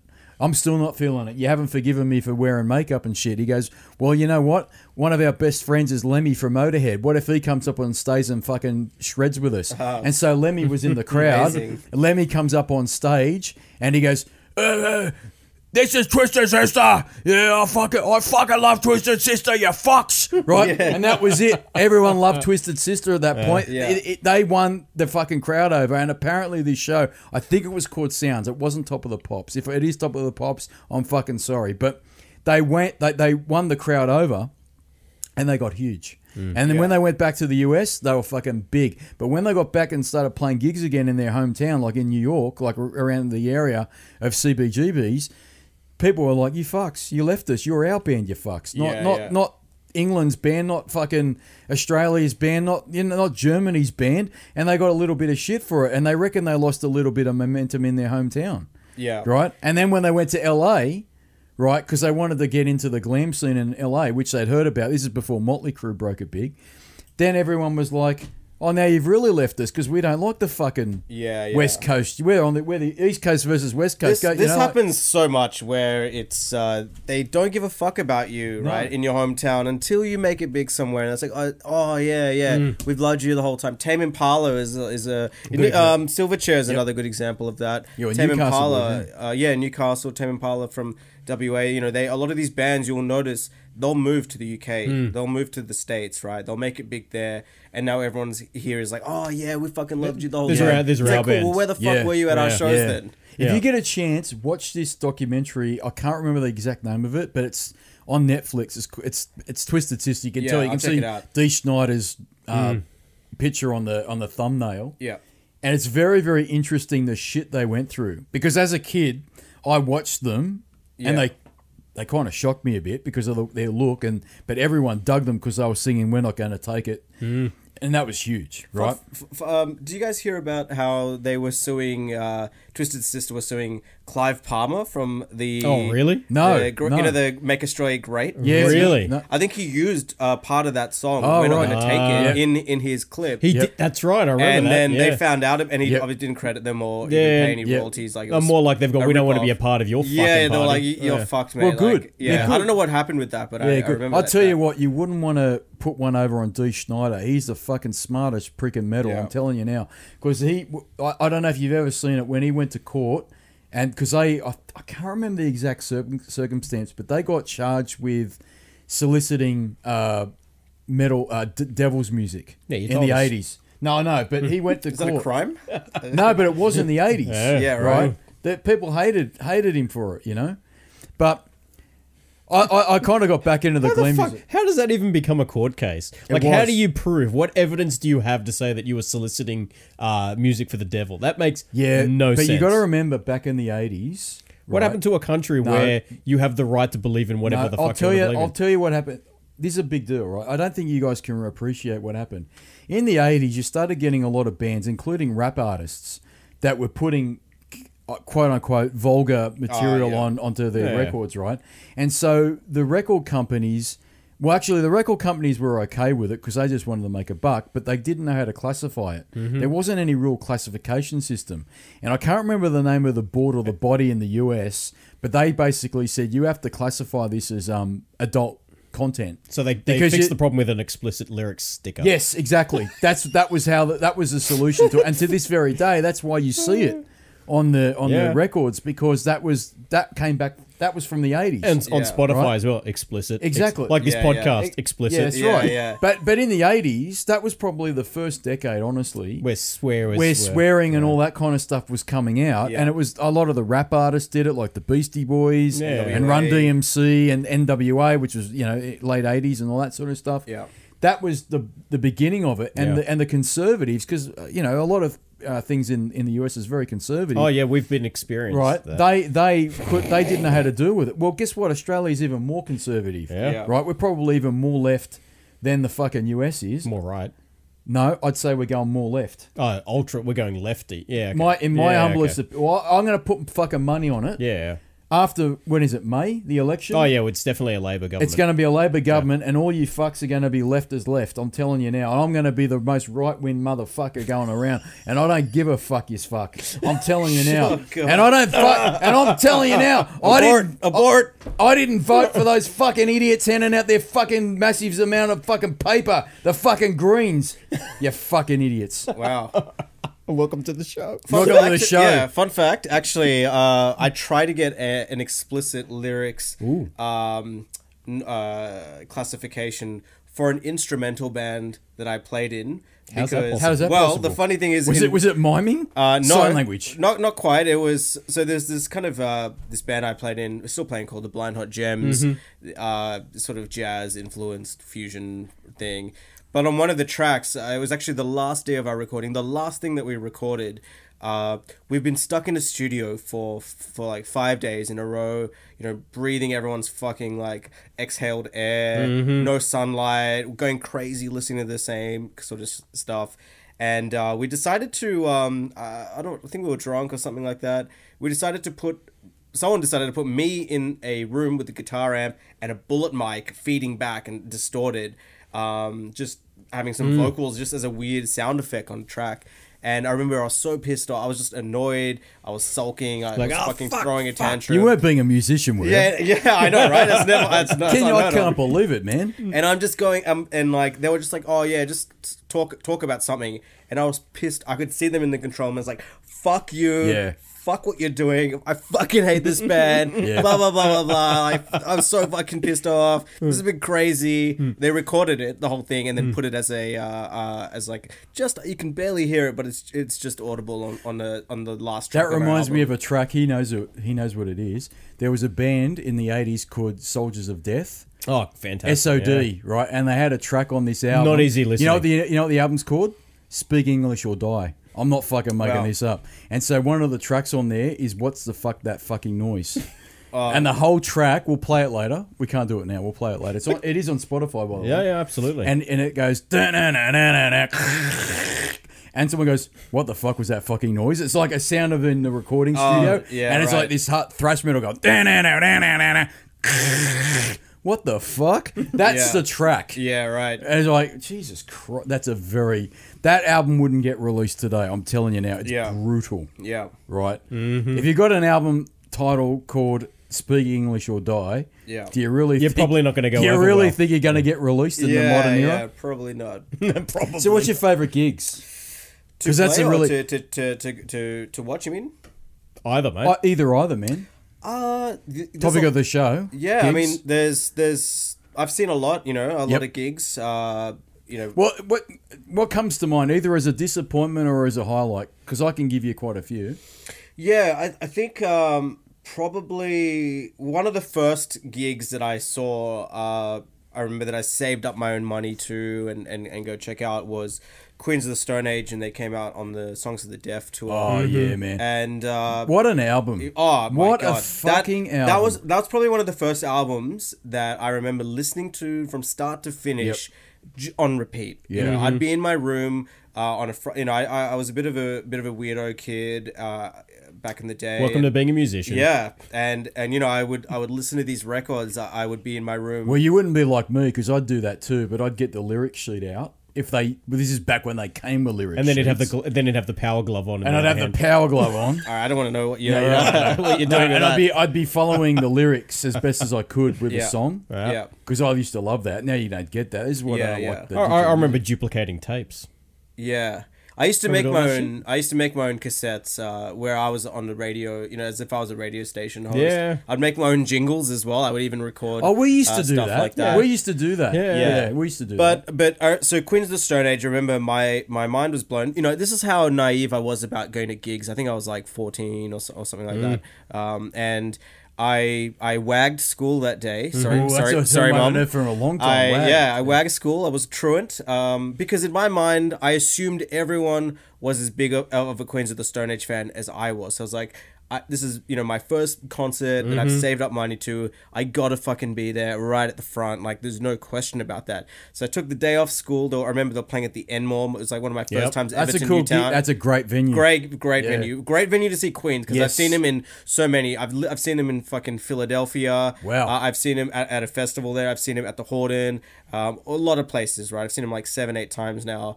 But that's my favorite gig. And I remember I got there at the Enmore at 10 a.m., right? Because their show was at like 8:30 or 9. Fuck. Got there at 10 a.m. In my mind, I assumed, there'd be heaps of people there because obviously everyone loves them. No one's there. No one's there, right? I was just this fucking like weirdo-looking kid. I had long hair. I was wearing eyeliner and shit like that. That's great. Was very much an emo as well. Oh, you were an emo kid? A little bit, yeah. Did you like emo bands? I didn't like emo bands. I was more into like the Marilyn Manson, the Rammsteins, the Nine Inch Nails. Didn't get into My Chemical Romance? No, I wasn't really into that. I was more into like probably the heavier stuff. But I would probably wear a lot of like I was very much into Marilyn Manson for a long time. In fact, I tried to go to see his concert, but my parents were not having a bar of that at all. Yeah, I never got into him. I mean, he's a very talented guy, but I never really got into his I think that was probably, that's a very nostalgic, you know, I remember just listening to some Marilyn Manson just recently, and it took me back to just being that rebellious kid at high school. John Five, I remember, the guitarist, he was one of my heroes. He was a guitarist for the golden age of grotesque time. Kind of blonde, and he was he was like nuts because he was a crazy bluegrass guitarist, right? Yet he was playing in Marilyn Manson, just fucking shredding it. And I was such a fan. I even joined his fan club, right? I joined his fan club, and at the time he was married to this porn star, Aria Giovanni. And I remember, I think this was like in the early days of his fan club. This is so weird because I remember I would write a letter to him, or I sent him an email, and I bought something that he was selling. On his website, and the email confirmation came from Aria Giovanni's like personal email. And I got this email from this porn star, just going, "What the fuck?" Like from like, you know, one of my favorite guitarists, at the time, and it was really, really cool. Well, I'll tell you what, when we finish this bullshit podcast, which won't be long because I'm getting close and doing a piss, I'll show you the maid lady. Yeah, okay. She ain't bad. Yeah. She should be doing porn, but she's a Twitch streamer. Right, okay. Which is basically My Fisher's Price's first porn. Yeah, right. But she jiggles. She jiggled today, and I'm very impressed. Yeah. So keep going on about the gig, mate. Yeah. So the gig, I remember. Yeah, no one showed up until like 7:30 or 8 or something. But I didn't care. I was just so excited, you know. So I remember seeing him. I can remember it very vividly. Was Dave Grohl there? No, he wasn't. I think it was Joey Castillo. He's a great drummer, anyway. It doesn't really matter. Yeah. Mark Lanigan was there. Okay, so you need a homework assignment for you. Yeah. When you leave this bullshit podcast, you need to listen to Screaming Trees. Yeah. Because if you rate like Mark Lanigan in Queens of the Stone Age, which I do. Yeah, of course. I'm telling you now, Screaming Trees are fucking unbelievable. Yeah. Right? I'm criminally underrated. Write that down. Right at your homework assignment. And I want a fucking update. I'm telling you, because Mark Lanigan's got a very unique voice. Oh, totally, yeah. And just...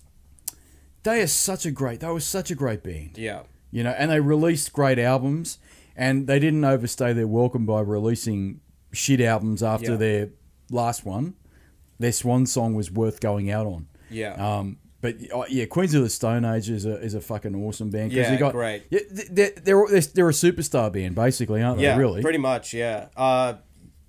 Like they've kind of had a little bit of a revolving kind of door for some of the musicians. But that was always the plan, wasn't it? Josh but Homme's? you know, we're talking about Lennon and McCartney. For Queens, you know, it was Homme and Troy Van Leeuwen who was the guitarist. Yeah, but he left the band. I think he left like somewhat recently, like in the last couple of years. Yes. He was really, really cool, and his impact that he had was awesome. They kind of, you know, they were pretty. Is Songs for the Deaf your favourite album from them, or I think so. I think mainly, I think there's definitely some cool. Like I think that's probably my favorite album. I'm gonna hit you with something. You're probably not gonna be happy. Okay.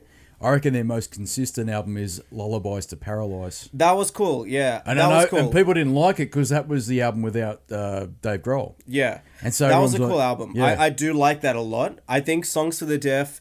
It was... To me, it's got massive, massive highs, and it's got some lows. Right. And the massive, massive highs, you can never, ever beat them in any album ever again. But Lullabies to Paralyze doesn't meet those highs, but it doesn't have the lows. It's consistent. And so it's much more it is consistent. Pretty consistent. Yeah, it is pretty consistent. I think I like the tone. The tone is a little bit more raw. Yes. A little bit more heavier on Songs for the Deaf. Yes. Obviously, I'm a huge Dave Grohl fan anyway, so there was no question that I was gonna love his playing and what he did. And in fact, what was really cool about Songs for the Deaf, I'm pretty sure, was the way they even tracked drums off that. Was that they were so precise. I don't think they ever used a click track ever, right? But it's so bang on. They also, I think they even tracked cymbals separately because of how much compression they used on the drums as well. It's too fucking nerdy for me. Yeah. Oh, the compression. You might want to explain. I don't know anything Well, about compression. Basically, you'll. Because I'll tell you now. I'll let him explain what it is. I'm not a musician, but I wish I was. No, but it'll be interesting. You'll know what this is. You'll know what it, or at least kind of what this is. But basically, especially with drums, right? When you think of the spectrum of sound, there's a lot of variance between the lows, the frequencies. Drums have the highest range of any instrument ever, right? You go from the bass drum to like a crash cymbal, right? The frequency difference there is like ridiculous. So when you have something that has a lot of lows, a lot of highs, a lot of different frequencies, compression is basically pushing it all down so that the difference isn't as high, right? So it's going to be maybe a bit more similar. Drums are very notorious for compression generally when you're recording them anyway because of that difference. You want to make things sound a bit more consistent and kind of squash it a little bit, right? That's kind of what the idea of that is. But because of that, essentially the premise is that when you're hitting cymbals, because you're compressing it, even if you get a little bit of bleed into a tom mic, the tom mic might, for example, might pick up a bit of the cymbal, but when you compress it, it's going to then be extra like hardcore. So that it's so impressive as a drummer to think that they would have double tracked that one without cymbals and then add the cymbals on. See, me being the layman, Jason Relaxation's much more of a sound engineer, and I can't articulate and communicate in an effective way to a musician what I hear. Yeah. But I know what I hear, and when I hear Queen's Songs for the Deaf, that to me is a much cleaner, brighter sounding recording. Yeah. Than Lullabies to Paralyze. When I listen to Lullabies to Paralyze, which as a song from song, track to track, is more consistent, but the actual recording in my ears, it sounds a bit more thuddy, a bit more muddy. You know what I mean? Yeah. In the recording studio, something's very different from what they did. All it could be is the room that they were in at the time could be different. It doesn't sound as good to me. Well, the difference is, and Neel would know this better than anyone, but even getting a drum kit to sound the same in any two rooms is impossible. Yeah, that is impossible. Yeah. It's funny because when you have a mic in a drum room, if you literally move it 1 centimeter to the left or to the right, you could have a totally different For example, sound. the kit that's here now, it took my son's drum teacher hours of just dicking around with the microphones. Yeah, see, I can't. The position I can't of the position of the mic that's sitting inside the bass drum. Yeah, like he would pull it in, pull it out, pull it in. So the problem with, especially with recording, that gets fucking nuts because the craziest example of where that happened was I was playing in this band called Silver Love Club, and we tracked this song called Ghost Town, which you can find on YouTube. And it was actually Will, who's the bass player from the band The Rubens, was producing that. And it was really cool because it was out at their studio in Camden, in this bunker. It was like literally this bunker near the airport in this huge fucking room. I know the area really well. Yeah, this huge fucking room. He had his drum... The awesome thing for me was that the drum tech had tuned the drum kit for the room. So, right, it's already got the right kind of frequencies bouncing off stuff. But literally, from when the drum kit was pretty much set up, so from kind of set up to when we hit record, I got there at maybe 8:30, 9 a.m., right? And it took this long to get the right mics in the right places, like sound checking every fucking thing.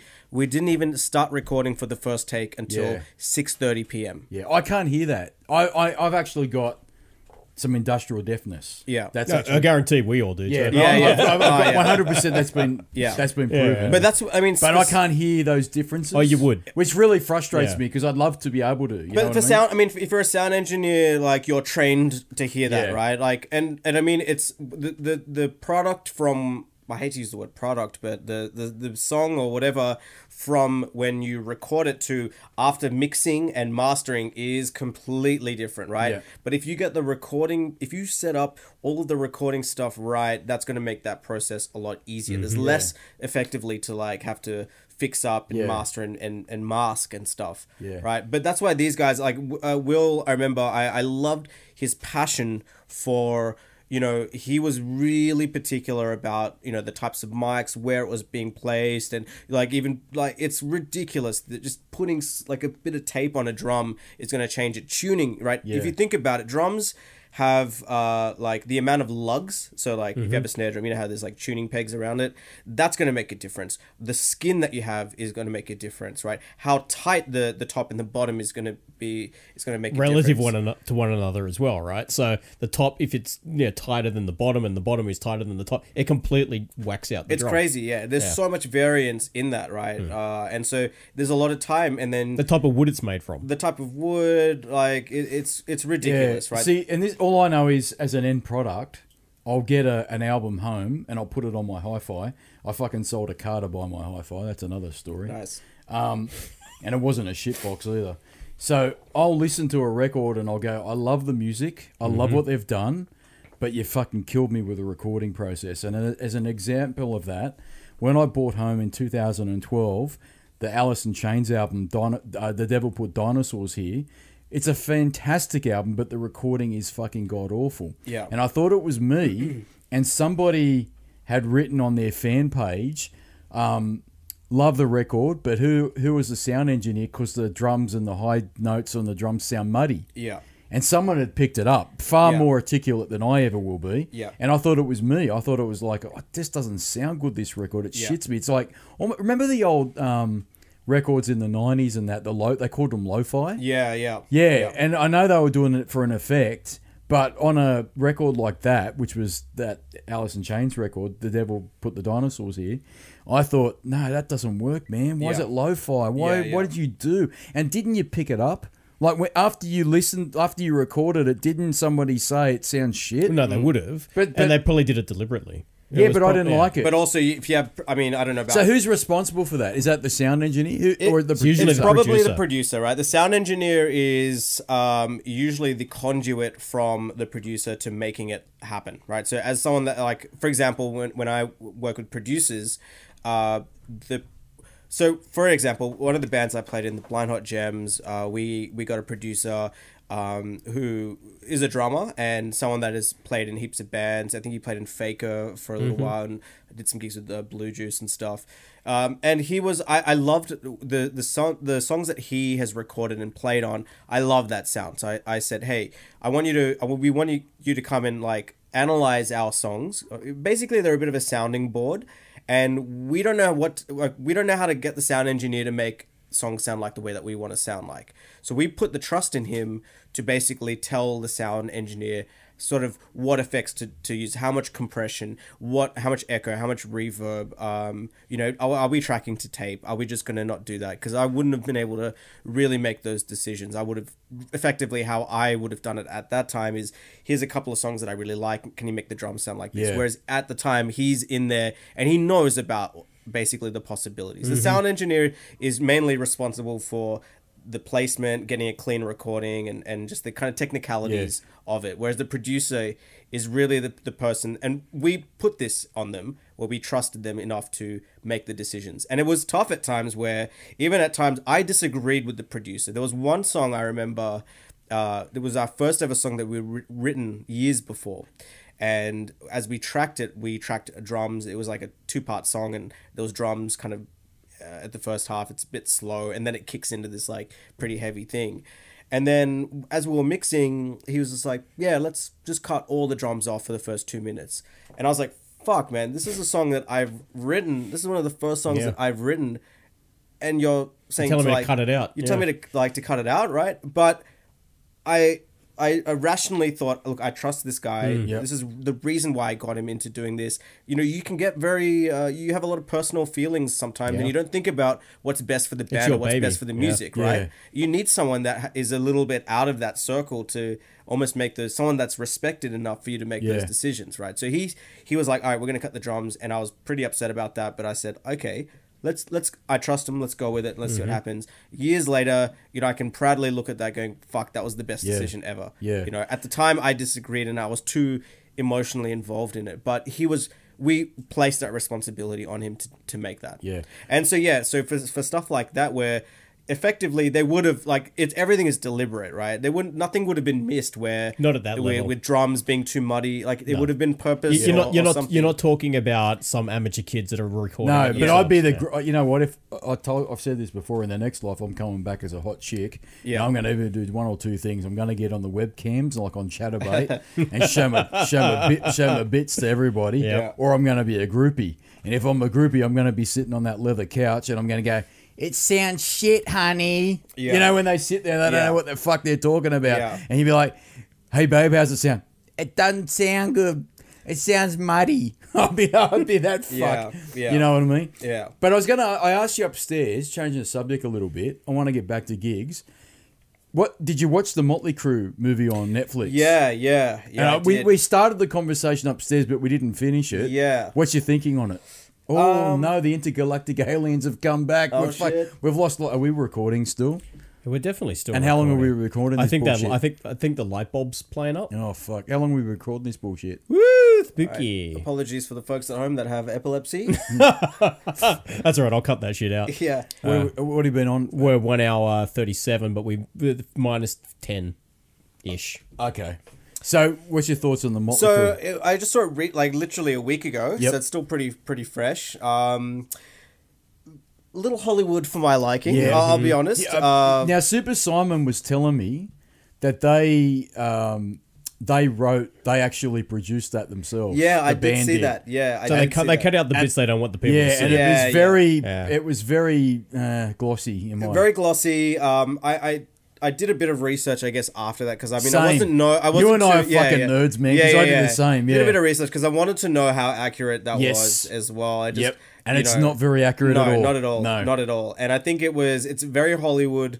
It's very LA. You know what I mean? Like, which is fine because that's where they were based. That's cool. That's cool. Yep. I mean, I thought, look, the movie it was okay. You know, obviously it has to have extra drama and all this extra shit to make it. It wasn't awful, was it? No, it wasn't awful. Look, it wasn't awful. It was entertainment. It was entertainment. It wasn't awful. It was interesting. I guess some of the I didn't realize how deep into heroin Vince Neel. I'm sorry, Nikki Sixx. Sorry, I didn't either. Nikki Sixx was. That was kind of like, oh, okay, wow. I didn't know he died. Supposedly, well, they said he died, but they got it wrong. Yeah. That was like confronting, and obviously the stuff with Vince Neil's kid and stuff. I didn't know that either. Yeah, no. that was, and there was a few times where I was like, and you know what? I thought in myself. Sorry to stop you there. I thought, you know what? If they're making that up, that's really bullshit. Yeah. And then when I did like what you did, I did some research and went, oh fuck, that poor prick. That's true. Yeah. That actually did happen. Yeah. You know, but just like you, I did the research after the movie, and a lot of it's not true. Like the whole when Vince Neil's daughter passed away from cancer, it wasn't as quickly and easily as they made it out in the movie that they said, "Hey, sorry, brother, let's all form the band again and be friends." It wasn't like that at all.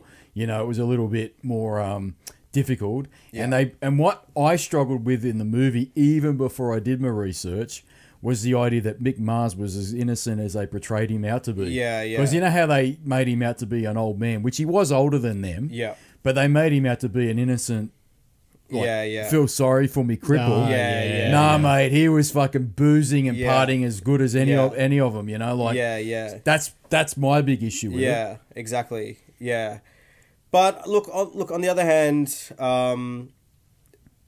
look, it was a cool. Like it was cool for what it was. It's a dramatic story, and it does kind of highlight a little bit of what it is. I mean, not that I've ever been on a tour or played in venues like they have, but they do kind of capture this sort of how this detachment of when you're in this band and you're kind of doing this thing to the perception of you and this audience, and like they kind of capture that pretty well, because it's hard to think like you're just like people are like you get these fans or you get these people that have all this hype about you, and you kind of don't really understand that when you're in a band. Like you just kind of like, I'm just doing what I'm doing. I think that movie, the Motley Crue movie called Dirt on Netflix, I think it captures something really well. Is that how big Motley Crue really were in the 80s. Yeah. And the other thing it does really well is show how quickly they declined in the 90s. Yeah. Because the grunge era kicked in and they had a really cool scene where there was a picture of Pearl Jam's 10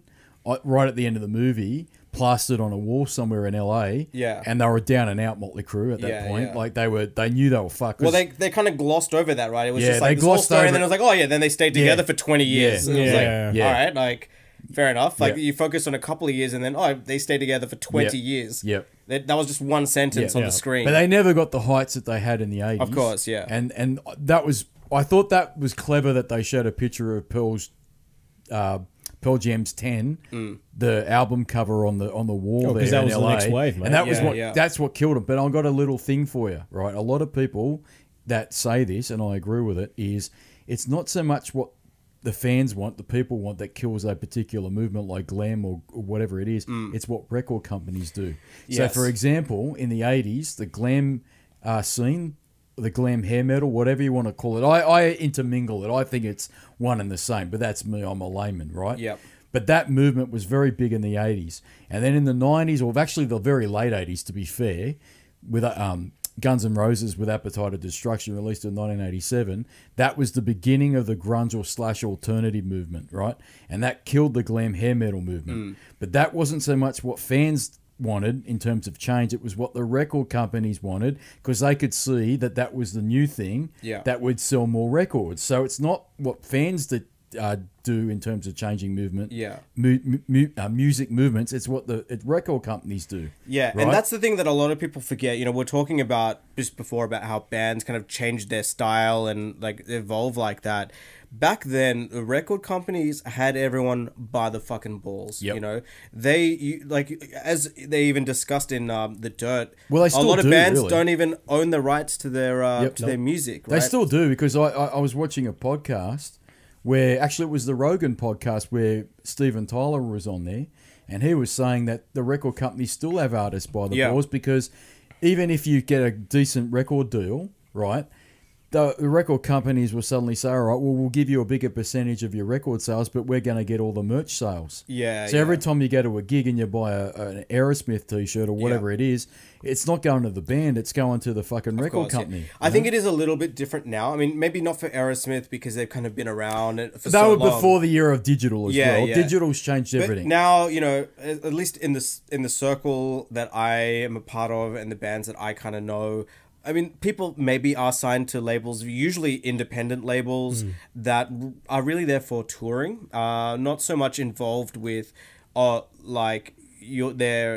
don't have so much control over the recording process, because, you know, effectively a band doesn't need as much, you know, business people now. You don't need, I mean, it helps too, but you don't need a manager. You don't need a record label. Any idiot... Sorry, not idiot, but any person, I should say. I'm an idiot. It's okay. You can give it to any me. person can have a laptop and be able to record something pretty decent. Look at now, us. We're in our mum's fucking basement. That's it. Yeah, exactly. Right. All you need is a mixer, a laptop, or a computer, and a little bit of know-how, right? A bit of know-how. Bit of time on lynda.com. Yeah, you can then effectively put stuff on from Spotify. Yep. You can organize your own gigs. Yep. You can email venues. You can email promoters and get gigs like that, and basically have all of the control yourself, right? It is more easier to do that now than in the 90s or the 80s or whatever. So there is a shift, I feel, where bands are kind of doing their own thing a little bit more now. Well, they kind of have to make more money, don't they? Yeah, and now there's no money in the money is in the touring now. There's no money in records. Well, like when you record a record now, it's really advertising for the tour, right? Because you don't make any money off Spotify. Well, you don't make any money. No one's buying CDs as much, except for me anymore. I'm a fucking old man. But I had a question for you. I've actually got two questions for you before we wrap this bullshit up, because I'm getting close to bust for a piss. Yeah. My questions to you was, okay, your thoughts on digital music in terms of streaming. Yeah. Right. In commercial sense, and as an audiophile. Yeah. Because I fucking hate digital music. Yeah. I do Spotify, right? Only because it's convenient for me, because it's on my phone and all the rest of it. But it sounds shit. But I fucking hate it, right? And I don't, and the reason why I hate it is one, the sound quality shit. I don't give a fuck what anyone says. I don't give a fuck what you pay per month for it. It's shit, right? And they'll tell you that it's a good quality. It's fucking not, right? But I hate the fact that you don't own anything. Yeah. They're basically telling you, and they're going to do it in gaming as well, you don't fucking own anything anymore. Yeah. And I hate it because I used to, and I still do it. Or I am an old man. I'll go to but I'm kind of pleased with what I see, but I'm also upset with what I see. Because when I go into a record store, which is mainly JB Hi-Fi now, Yeah. those CDs are fucking gone, right? But the vinyls come back. And it makes me happy because it's like, you know what? People are still buying physical media. Yeah. Right? Vinyl definitely has come back, and big respect to Jack White, who I think he owns one of the largest vinyl pressing. He bought the pressing in Detroit. Yes. Yeah. Wasn't there only at one time? Please correct me if I'm wrong. Please correct me if I'm wrong. There were only very few pressing in the world. I think there was one in Germany and maybe a few in the States. But Jack White loved vinyl so much he fucking bought most of them. Yeah, that's right. And you know what? That prick's awesome. He held the record companies at ransom. He said, you know what? You want to fucking make vinyl records, you pricks? Yeah. You can, but I'm going to charge you for the privilege of pressing vinyl on my fucking stations that you fucking Sony, BMI and all the rest of you fucks, you abandoned in the fucking 90s. Because you probably won't remember this because you're a lot younger than I am. But in the 90s, or actually the late 80s, they told consumers like me a big lie. They told us that CDs were the future and that CDs had better audio qualities. And that's bullshit, right? In my opinion, because vinyl shits on CD. Every fucking day it does. Yes, it's got noise and yes, it's got more durability issues. But if you look after your vinyl and you're aware of the scratching noises that you get through the needle, it shits on fucking CD. There's definitely a warmth there that you don't get with CD. No, CD's terrible. It's a lot warmer. It's a little fuller on the bottom end. Now, correct me if I'm wrong. I've been busting to talk to someone like you for ages, right? And I'm really sorry if I'm sidetracking it, but I'm a bit excited now. Yeah. Is it because CDs, because it's digital, when they record in the studio, because it's digital, they can choose the bass levels or the levels of different channels to whatever level they want. Whereas because it's digital. But analog they can't, because if they make the bass too high or whatever it is, the needle will actually jump. Yeah. So there were in the 70s and the 80s, when vinyl was pretty much the only format, they were limited to what they could do, and so therefore the recording was actually more consistent. But in the 90s, when they started getting CDs and the record companies fucking forced CDs down our throats as consumers, the recording studios did whatever the fuck they wanted in the studio, and that's why the recordings are shit, because they said, all right, well, it's digital, we can make that level of that note as high as we want, the bass as deep as that, and they thought they were being very fucking clever, but actually it was not as good as the original recording on an analog tape or something. Yeah, that was. Or am I speaking out of my ass? No, that's very true. Tape. In fact, the last couple of bands that I've played in, we've actually tracked to tape pretty much every time because back on analog tape. Yeah, exactly. The 2.5 inch tape or whatever. Yeah, that's right. Once you make a mix on a tape, you can't adjust any levels of it. Like that's it. It's you have to do a whole new mix again. So there is definitely elements of that, and tape and basically controversial opinion, but it's pretty much true. Analog is always going to sound better. Yes, always. And this is what blew me away. So I was ignorant. Okay, I'm not now, because my eyes are wide open, motherfuckers. You fucking lied to me. You woke. Right? I fucking I woke and they got broke. Way to get millennial, Jace. Yeah, that's right. But what happened was, they said, back at the audio files, I'm talking like the mid-'80s, they said, we don't like CDs because they're going to do all sorts of trickery in the studios and they're going to make it artificial. Yeah, they can press the fuck They can do whatever they want.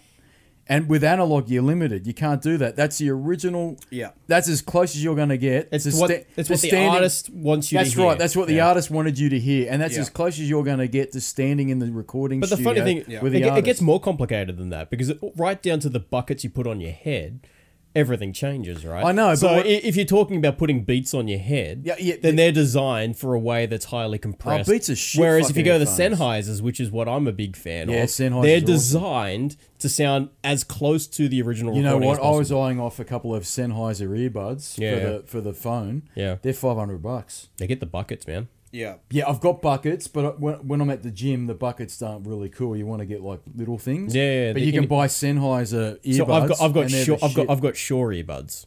Yeah, I think I might get. That's what I used to wear. That's what I used to wear. Sure. Industry. Yeah. Yeah. I want to go back to what you asked earlier, which was about my opinion on digital. Yeah, I want to before we wrap it up very quickly because Yeah. we're running out of time. Yeah. I want to get your thoughts on two things. Your thoughts on digital, right, and how the artist wins or loses on that, and what you think of it as a medium in terms of quality. And I want to get your opinion on your best gig that you've ever been to. You might have already answered it. For sure. Right.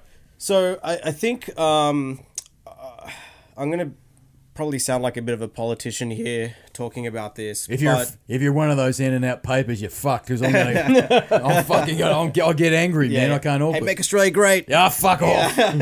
No, I think look, it was great, but you fucked it, you fucking idiot. Yeah, I think as a musician, I was very hesitant. You know, even when the iPod, when I first heard about it, I thought no one's going to be into this. This is too weird. And then it kind of took off, and I think as a consumer, this is the best time for being able to listen to music, right? Literally, with the click of a couple of buttons, you can listen to whatever you want. But on the flip side, I think firstly, it's oversaturated, right? There is just too much shit being thrown in your face. You know, when you go to Spotify, there's all this fucking shit. Well, how do you compete as an artist? When you've got so much shit on the storefront, it sucks because it becomes a little bit less about the music and more about like your presence on social media. Yes. You know, I've applied for festivals. I've worked at festivals, and really the only thing they don't really care as much about how you are as a band. More about are these people are they like quirky enough on social media? Are they going to bring like people to the gig? Like that's another fucking nail in the coffin for me when it comes to social media. I can't stand it. I fucking can't. If you wonder why we don't get a lot of listeners, no, because I said to him, "Don't fucking give me the responsibility of putting shit on Facebook or any of that. I fucking can't stand it because it's bullshit. The whole it's artificial. It's artificial. Yeah. So I think that it becomes a little bit superficial in terms of the bands that are maybe that a lot of people are into, but they're not really like that innovative musically. I mean, if you listen to a lot of pop and this kind of, especially this mumble rap thing now, and like pop, like it's really not that inventive or creative. But it's the mumble rapper has got fucking rainbow teeth and like some kind of weird fucking looking got the shit grills or whatever, and it becomes a bit of like that type of thing, right? Whereas, I guess back in the day, it was a bit more focused on the music rather than how quirky are you, all this like weird shit. But the other thing that kind of sucks now is that everyone has a ridiculously short attention span. Yes. So that means that there is less importance on an album. Yes, I was going to ask you that. Yeah. And it's all about the single.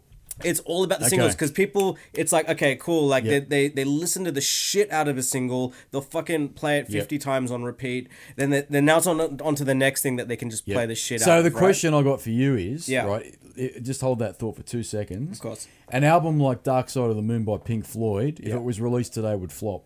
Because that album is a concept album. You need to listen to it start. Exactly. You need to listen to it from the start to the finish. Pretty much anything by And there's Pink probably Floyd. maybe 2 tracks on there that ever went to the radio, and that was Us and Them and Money. Yeah. Right? The rest of it, people would go, "What? Fuck off." Right? Yeah. So that album today would not fly. And does that mean that artists today are not willing to take the risks and release concept albums?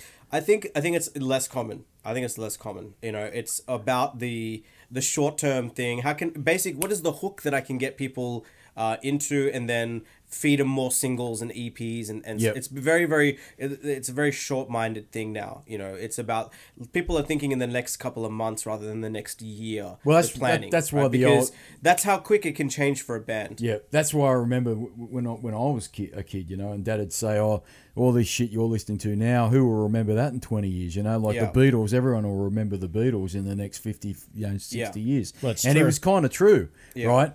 I mean, Nirvana's an exception to that rule. We talked about that at the start of the show, where I said, well, yeah, Nirvana's great, but I think there are better bands than them. But you know what? You can't argue that when you put on Smell Like Teen Spirit or Come As You Are or whatever it else is that they released, you go, you know what? That was recorded in 1991. Fuck me, that's a long time. That's 27, 28 years ago. But it's still relevant, you fucks. Yeah. Right?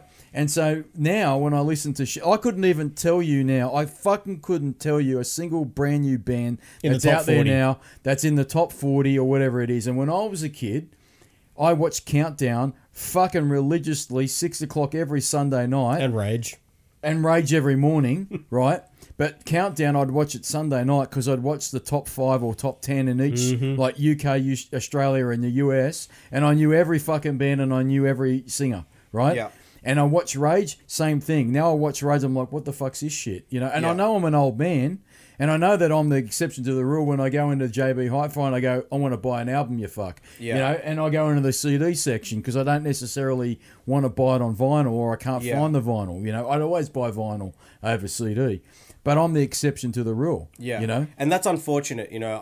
Unfortunately, bands kind of rely on the younger sort of people to like, you know, sustain them. And you have to almost fit, like, you know, I've had meetings with bands now where and it kills me a little bit, but you know, we've had to try to think, how can we try to make it viral? How can we make it, you know, that quick little like thing? Well, it's the same as us with this bullshit podcast. We were talking about it before. We're like, well, if we want to get more success, we got to get better at social media, and I fucking hate the shit. That's you know what the I mean? way. Like, that's the way. That's the way of the future. So you know, we need to promote it's ourselves. It's like Vine. You know, when Vine was like the little video platform was hugely popular.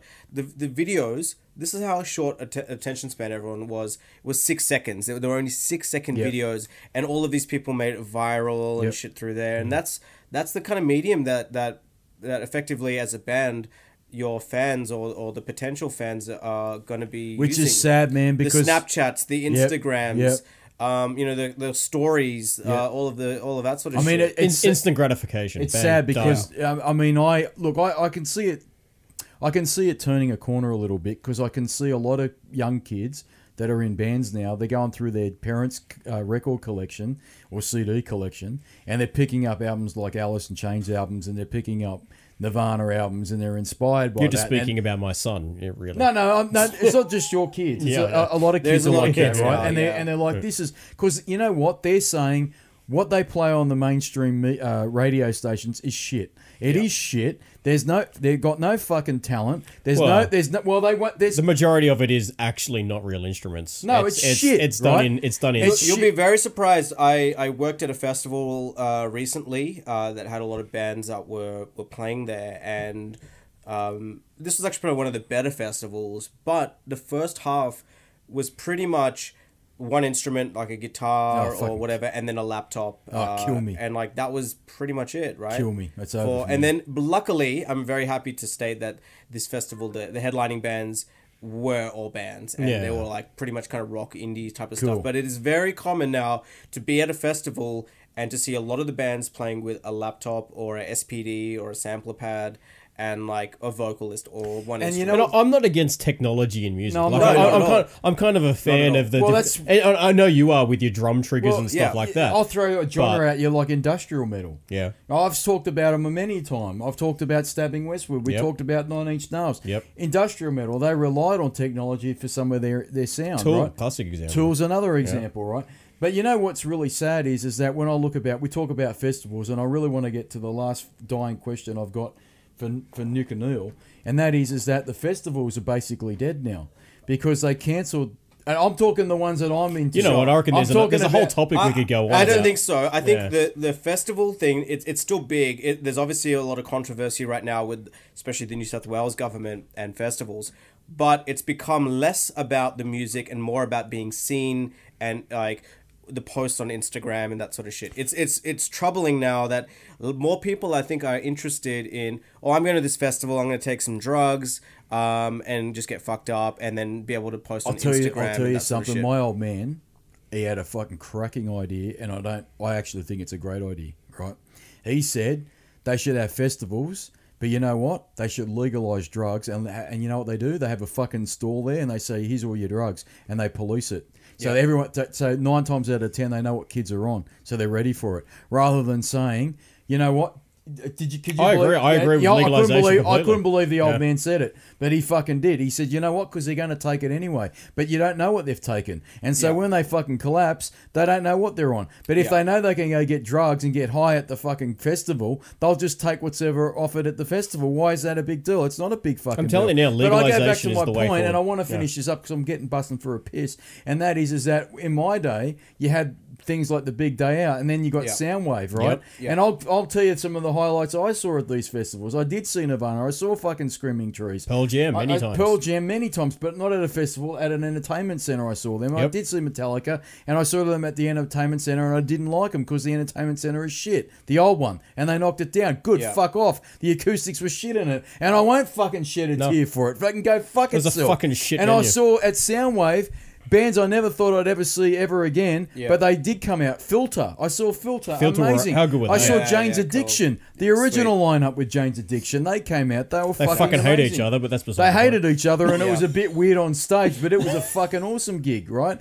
I saw fucking Faith No More many times. In fact, Faith No More in 1997. I'll get to this now. It was 98. No, it was 97. Was it? Yes, because I got the fucking T-shirt on the back with 1997, and I've still got it, and it's got moth-eaten fucking holes in it. King for a Day. And I got a No, it's not the King for a Day. It's the Album of the Year tour. You fuck. And I got a stapler, and I stapled the fucking sleeves up because it's all falling apart. And if you don't believe me, next time I see you, I'll bring the fucking T-shirt in. But I went to that gig. I think I can see the piss coming out of your forehead right now. It's funny because he knows I'm winding you up. Yeah, well, don't, right?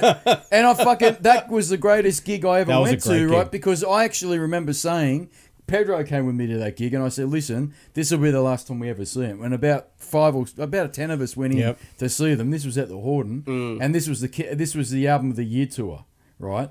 And Album of the Year is not my favourite Faith No More album. I think that's what it started with. I remember the first song. Yeah, they did that. But what I'm saying is that was an amazing album gig. But right at the end of it, they put the lights on, and so everyone thought that they were going to end the gig. So people started leaving, and just as people were started to leave the Horden, you wouldn't believe it. I ran into a fucking teacher I had at fucking school. Nice. She was a maths teacher at our high school. And I couldn't believe it. She was there, and I said, "Oh, hello, Mrs. Such and Such. What are you doing here?" She goes, "I'm a big Faith No More fan." It was a cracker because the last time I saw her, she was mopping spew up off of this kid at a fucking 18th birthday party. She somehow came to. It was a bit of a weird situation. Yeah, but I remember saying to all the guys that I was with, I'm like, look, I'm hearing rumors that what's happened is they put the lights on, and the crowd leaves. And Mike Patton comes back out on stage and he does something. Because there was rumours he comes out on stage and he does weird shit, like he talks to the crowd. And one time he came out with a toast maker, and he made toasted cheese sandwiches on the stage. That's no bullshit, right? And so I said, let's just hang around for a bit because I've heard that this rumour, right? And there's so many people leaving the venue anyway. Who gives a fuck? Let's just hang around for a bit and soak up because it was an awesome gig. And no bullshit, 5 minutes after I said that, the lights went off and they all came back out on stage and they did This Guy's in Love with You, right? Which is a Burke Bacharach and fucking cover. They recorded it. They recorded it. It's on the album. It's on their best of album. They recorded it. It was a bullshit, but it was a bit irresponsible, and it wouldn't happen today. I'm telling you now, because what happened was people go, "Oh fuck, they're back on stage," and they came cramming they back crushed. There were people getting crushed because everyone was coming back in the venue, and everyone's like, "Oh fuck!" It was chaos. And because you know how people get like cups and they throw them on the floor, people are tripping over fucking cups and tripping over spilled waters. It was a fucking chaos, mate. I'm telling you. But it was awesome. It's one of my favorite gigs I've ever been to. And I saw them. And Filter is a band. Have you heard of Filter? Yeah, of course. Filter came out in 2010 and they did the Soundwave tour. That was a great right? gig, man. And I never thought I'd ever see Filter ever. And they came out and they were bullshit. They're unbelievable. They decided, like all bands decide, that they'll do their latest album. Right? And he did a couple, Richard Patrick, the lead singer, and they wasn't the original lineup either. So no, they're Filter a rotating lineup. They were a rotating lineup, but the lineup they had was the lineup from the last album they released, which is a year or four before this gig. And what the problem was the album they'd just released was shit. The album before that was called Trouble with Angels, released in 2010, and it was fucking bullshit. It was an awesome ball-tearing album, and they released this other album, and it was shit. And so what they decided to do was do more stuff of their new album, and it didn't go over well at all, and people got the shits. And I think they got the vibe on it, because they did 2 tracks from this new album. It was so lame that even Richard Patrick goes, "Isn't that relaxing on a nice summer's day?" And someone went, "We don't want your fucking relaxing bullshit. We want fucking Filter, we want you to rip your vocal cords out." And so what happened was, as soon as they did that, they did Hey Man, Nice Shot. And I'm telling you now, you know when that's a cracking. You know when he comes down, he goes, "Hey man," his vocals were wicked, and that was one of the best. Short Bus is my favorite album. Short Bus is a great album, and they did a lot. They picked up on the vibe that people wanted to hear more stuff off Short Bus, and also off the second album. No Filter. Which was the No Title album. I can't remember it. And that had Captain Bligh on it. It had Take My Picture. It had all that shit. And they started doing the older stuff, because when they first came out on stage, it was a bit of a fluff. They were doing new shit, and everyone's like, "Fuck off! We never thought you'd come back again. You." Oh, you got to do that. Sorry, it's a Super Mario. And you're doing this new shit. He didn't even notice. That's the first one, is it? That's the first one. I've been pretty good. You know what I mean? Yeah, it took you 2 hours. Yeah. And Jane's Addiction were awesome, but that was a weird gig too, because that was a Dave Navarro, Perry Farrell love-in, right? And the bass player, I think his name's Avery, and they excluded him. And so after the gig, and they tore it up, Dave Navarro and Perry Farrell started hugging each other, and they were patting each other on the back like, "How awesome are we?" And the bass player fucked off. And you knew something was wrong. And within 2 days, I get a phone call from a friend of ours. He says, "Guess what? They've broken up again." Because that was so obvious they weren't. They weren't cool. You know. And Stone Temple Pilots were awesome. I saw them at fucking at the Metro. The Metro is the best. That was a great. So what's your top gig? Okay, so I think we'll end this fucking thing. Okay. My top gig actually was the only gig that I've ever slept the night out anywhere to get a ticket for. This is kind of just before the internet ticket sales took off. So this would have been kind of 2006, 2007. It was Rage Against the Machine when they reunited. I saw them at Big Day Out. They played at the Entertainment Center, actually. I remember sleeping the night out and getting diarrhea. I drank too much diet peach iced tea. Got diarrhea. That's not a great feeling when you're sleeping the night out in a sleeping bag at the Entertainment Center. They were an awesome But it was so band, worth it. It was when they reunited. I remember I made my own T-shirt for that gig. It said "I Heart Brad Wilk," who's the drummer. But it was funny because it was actually Maynard who wore that same shirt at a David Letterman appearance or something when he played with a Perfect Circle. I remember always getting the shit beaten out of me by some very homophobic people. I remember in the city, they kind of chased me around a little bit. It was a weird day. I even got to the venue, realized I left my tickets back at home, so I told my brother to line up. It was fucked up. It was a weird day. Went home, got the tickets, came back, almost got beaten up. That's cool.